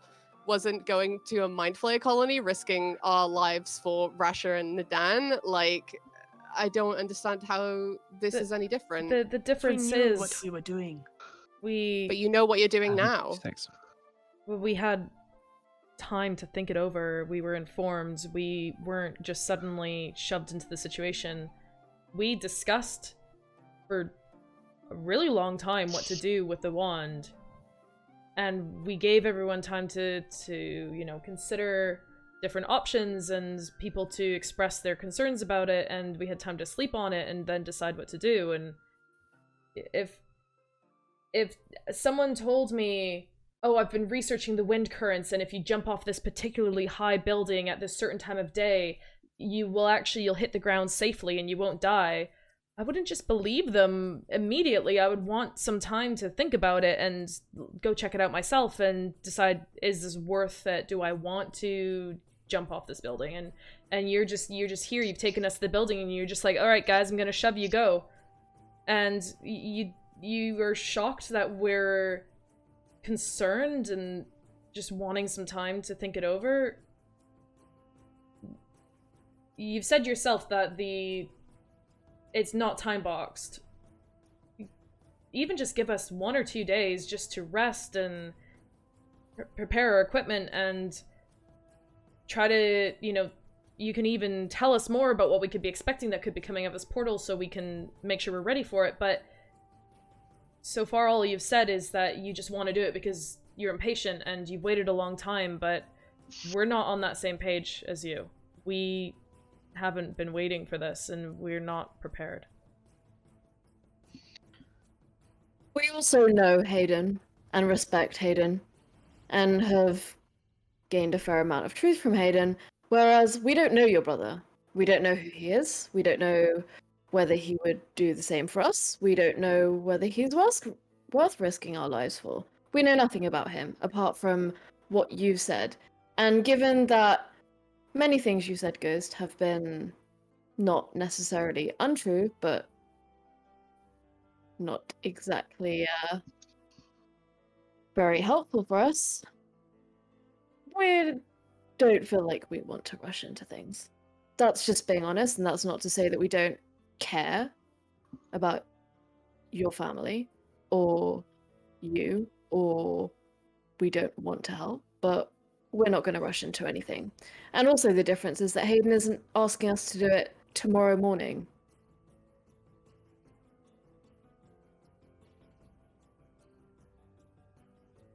Aidan's situation is something that we mutually created also. I mean, I sort of banished Okas myself and his one dropped, and then we all just went, let's take his stick.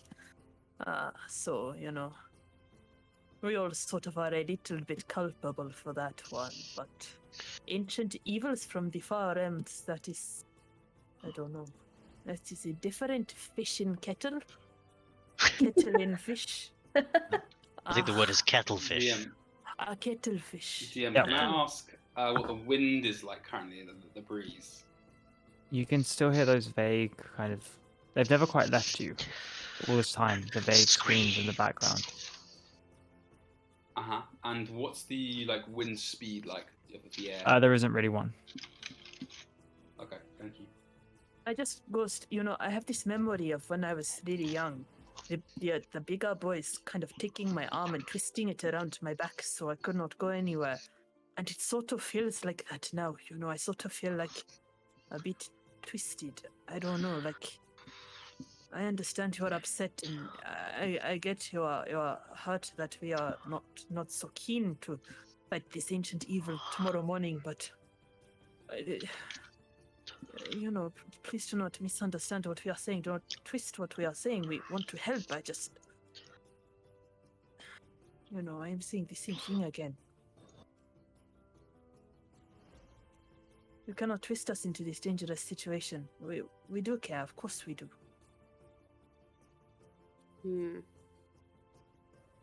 I guess it's hard to feel like that when you guys have just been constantly asking for the truth from me, and when I do give you the truth and kind of low-key bare my soul a bit, you're all like, nah. So, I know you're not familiar with Ascor friends. Sorry, go ahead. I know you're not familiar with the concept of friends, but often one of their reasons for existing is that they are there to give you advice on times where you're making poor decisions. there's no way And- that you guys have better handle on this decision than I do, though. I think that you're being a bit impulsive. Just a bit. I guess waiting 10 years to do something could be Ascor impulsive. takes off his gloves that he's been Oh shit. wearing to ride the band and hold the rings. He does that. No, not in an aggressive manner, not like that. He does it with like an element of violence or frustration more than anything else. And he takes them off and just pats them Like my down thumb on on the you. saddle of the moorbounder, and he slides off. He slides off the back of the moorbounder onto the ground and starts walking towards like the edge. I guess it's not a path there, is there, DM? Not really. So just walks off into the distance, but he's sort of calling out and speaking to you guys. And he probably goes about 30, 35, 30, 40 feet out, but is still sort of cocking his head back to talk. And, he's if there was a zip in those days, he'd be unzipping, and he's taking a piss. But as he's doing so, he's talking back to you guys and saying, well, it sounds as if we've explained to Ghost our exceptionally and rarely unanimous position. And as he turns around a bit, you can see the string sort of comes around his body as he sort of points up to the side. Is this how you're asking about the wind? It seems as wind? if Ghost is really not getting this. Yeah, exactly. Ghost is really not getting any closer to understanding what we're saying.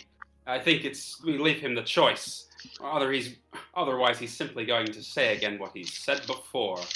And frankly, I find the notion that we owe him something for telling the truth preposterous. I mean, Ghost, like, we've been asking about your brother, and if you had opened up a bit more about who he was as a person and, opened up more about your life, we knew next to nothing about you until we arrived at your parents' house. Maybe we would all be a bit more emotionally invested in trying to save your brother, and we'd maybe be giving into the same impulsive, impulsivity, that's the word I was looking for, impulsivity that you have right now. But we know so little about this. I guess sneaking off to find my mom in the middle of the night and talk to her behind my back wasn't enough to convince you that my brother is just a all-around great guy, and just a charm, just an absolute star to be around. So who does he direct that at? Zapati. Okay.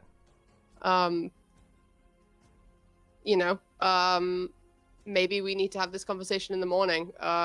We've had a full day's travel. I'm not saying I don't see what you guys are trying to say. And I've said everything that I can say on it, but this is like, when I say that this is sort of like the whole meaning of my existence, I can't say any more. Your position will not budge. You will not problem solve with us and do something about the solar and get us in a slightly healthier position going into this, where we might not have demon lords interfering or whatever have you. Ghost looks to his book and he gestures to it, and he says, realistically, how much time do we have? How much time do we have? Flies down, and I'll message right. you. I'll message you, Ghost. Because the book can't speak to others.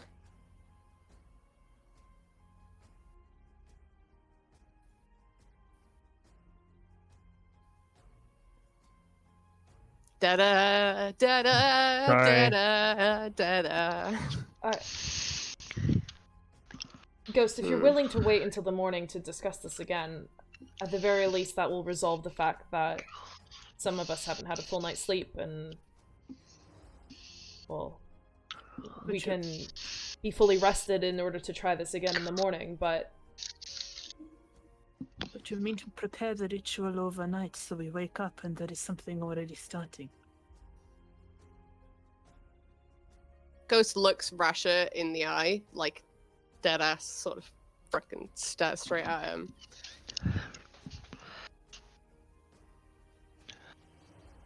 I won't start the ritual tonight. Wow, is that actually compromise? Okay. I'm shocked. Sorry, did you not hear me? I said I won't start the ritual tonight, Zug!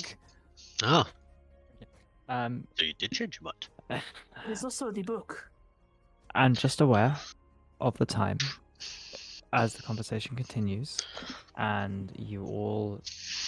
The ritual won't start tonight, but you probably have a lot of what to talk about this evening and tomorrow, as perhaps one stage of your journey across the Barbfields may be complete before you move on, or do as Ghost wants.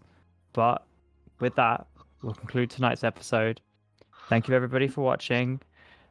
Please follow if you've enjoyed yourselves, and we'll hopefully see you next Tuesday to decide whether or not the party attempt to save Ghost's brother, or continue onward to deal with their other problems before coming back, and how Ghost deals with that.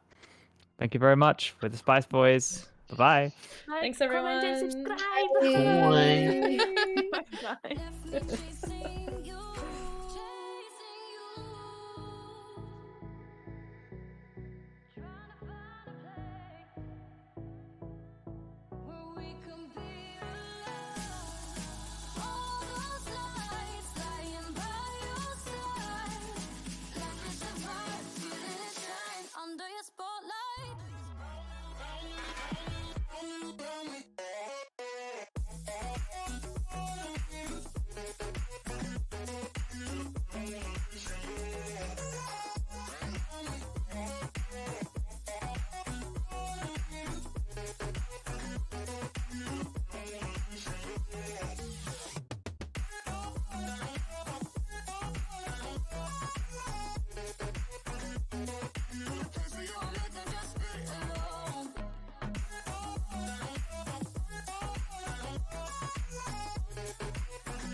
Kissing slowly, she don't love me, she's just leading me on again. Tries to fake it, no she'll break it, I can't take being alone in the end. I let this happen, I was happy we were laughing, but it never lasted long. I love her more, she is bored about some things and she's out that door.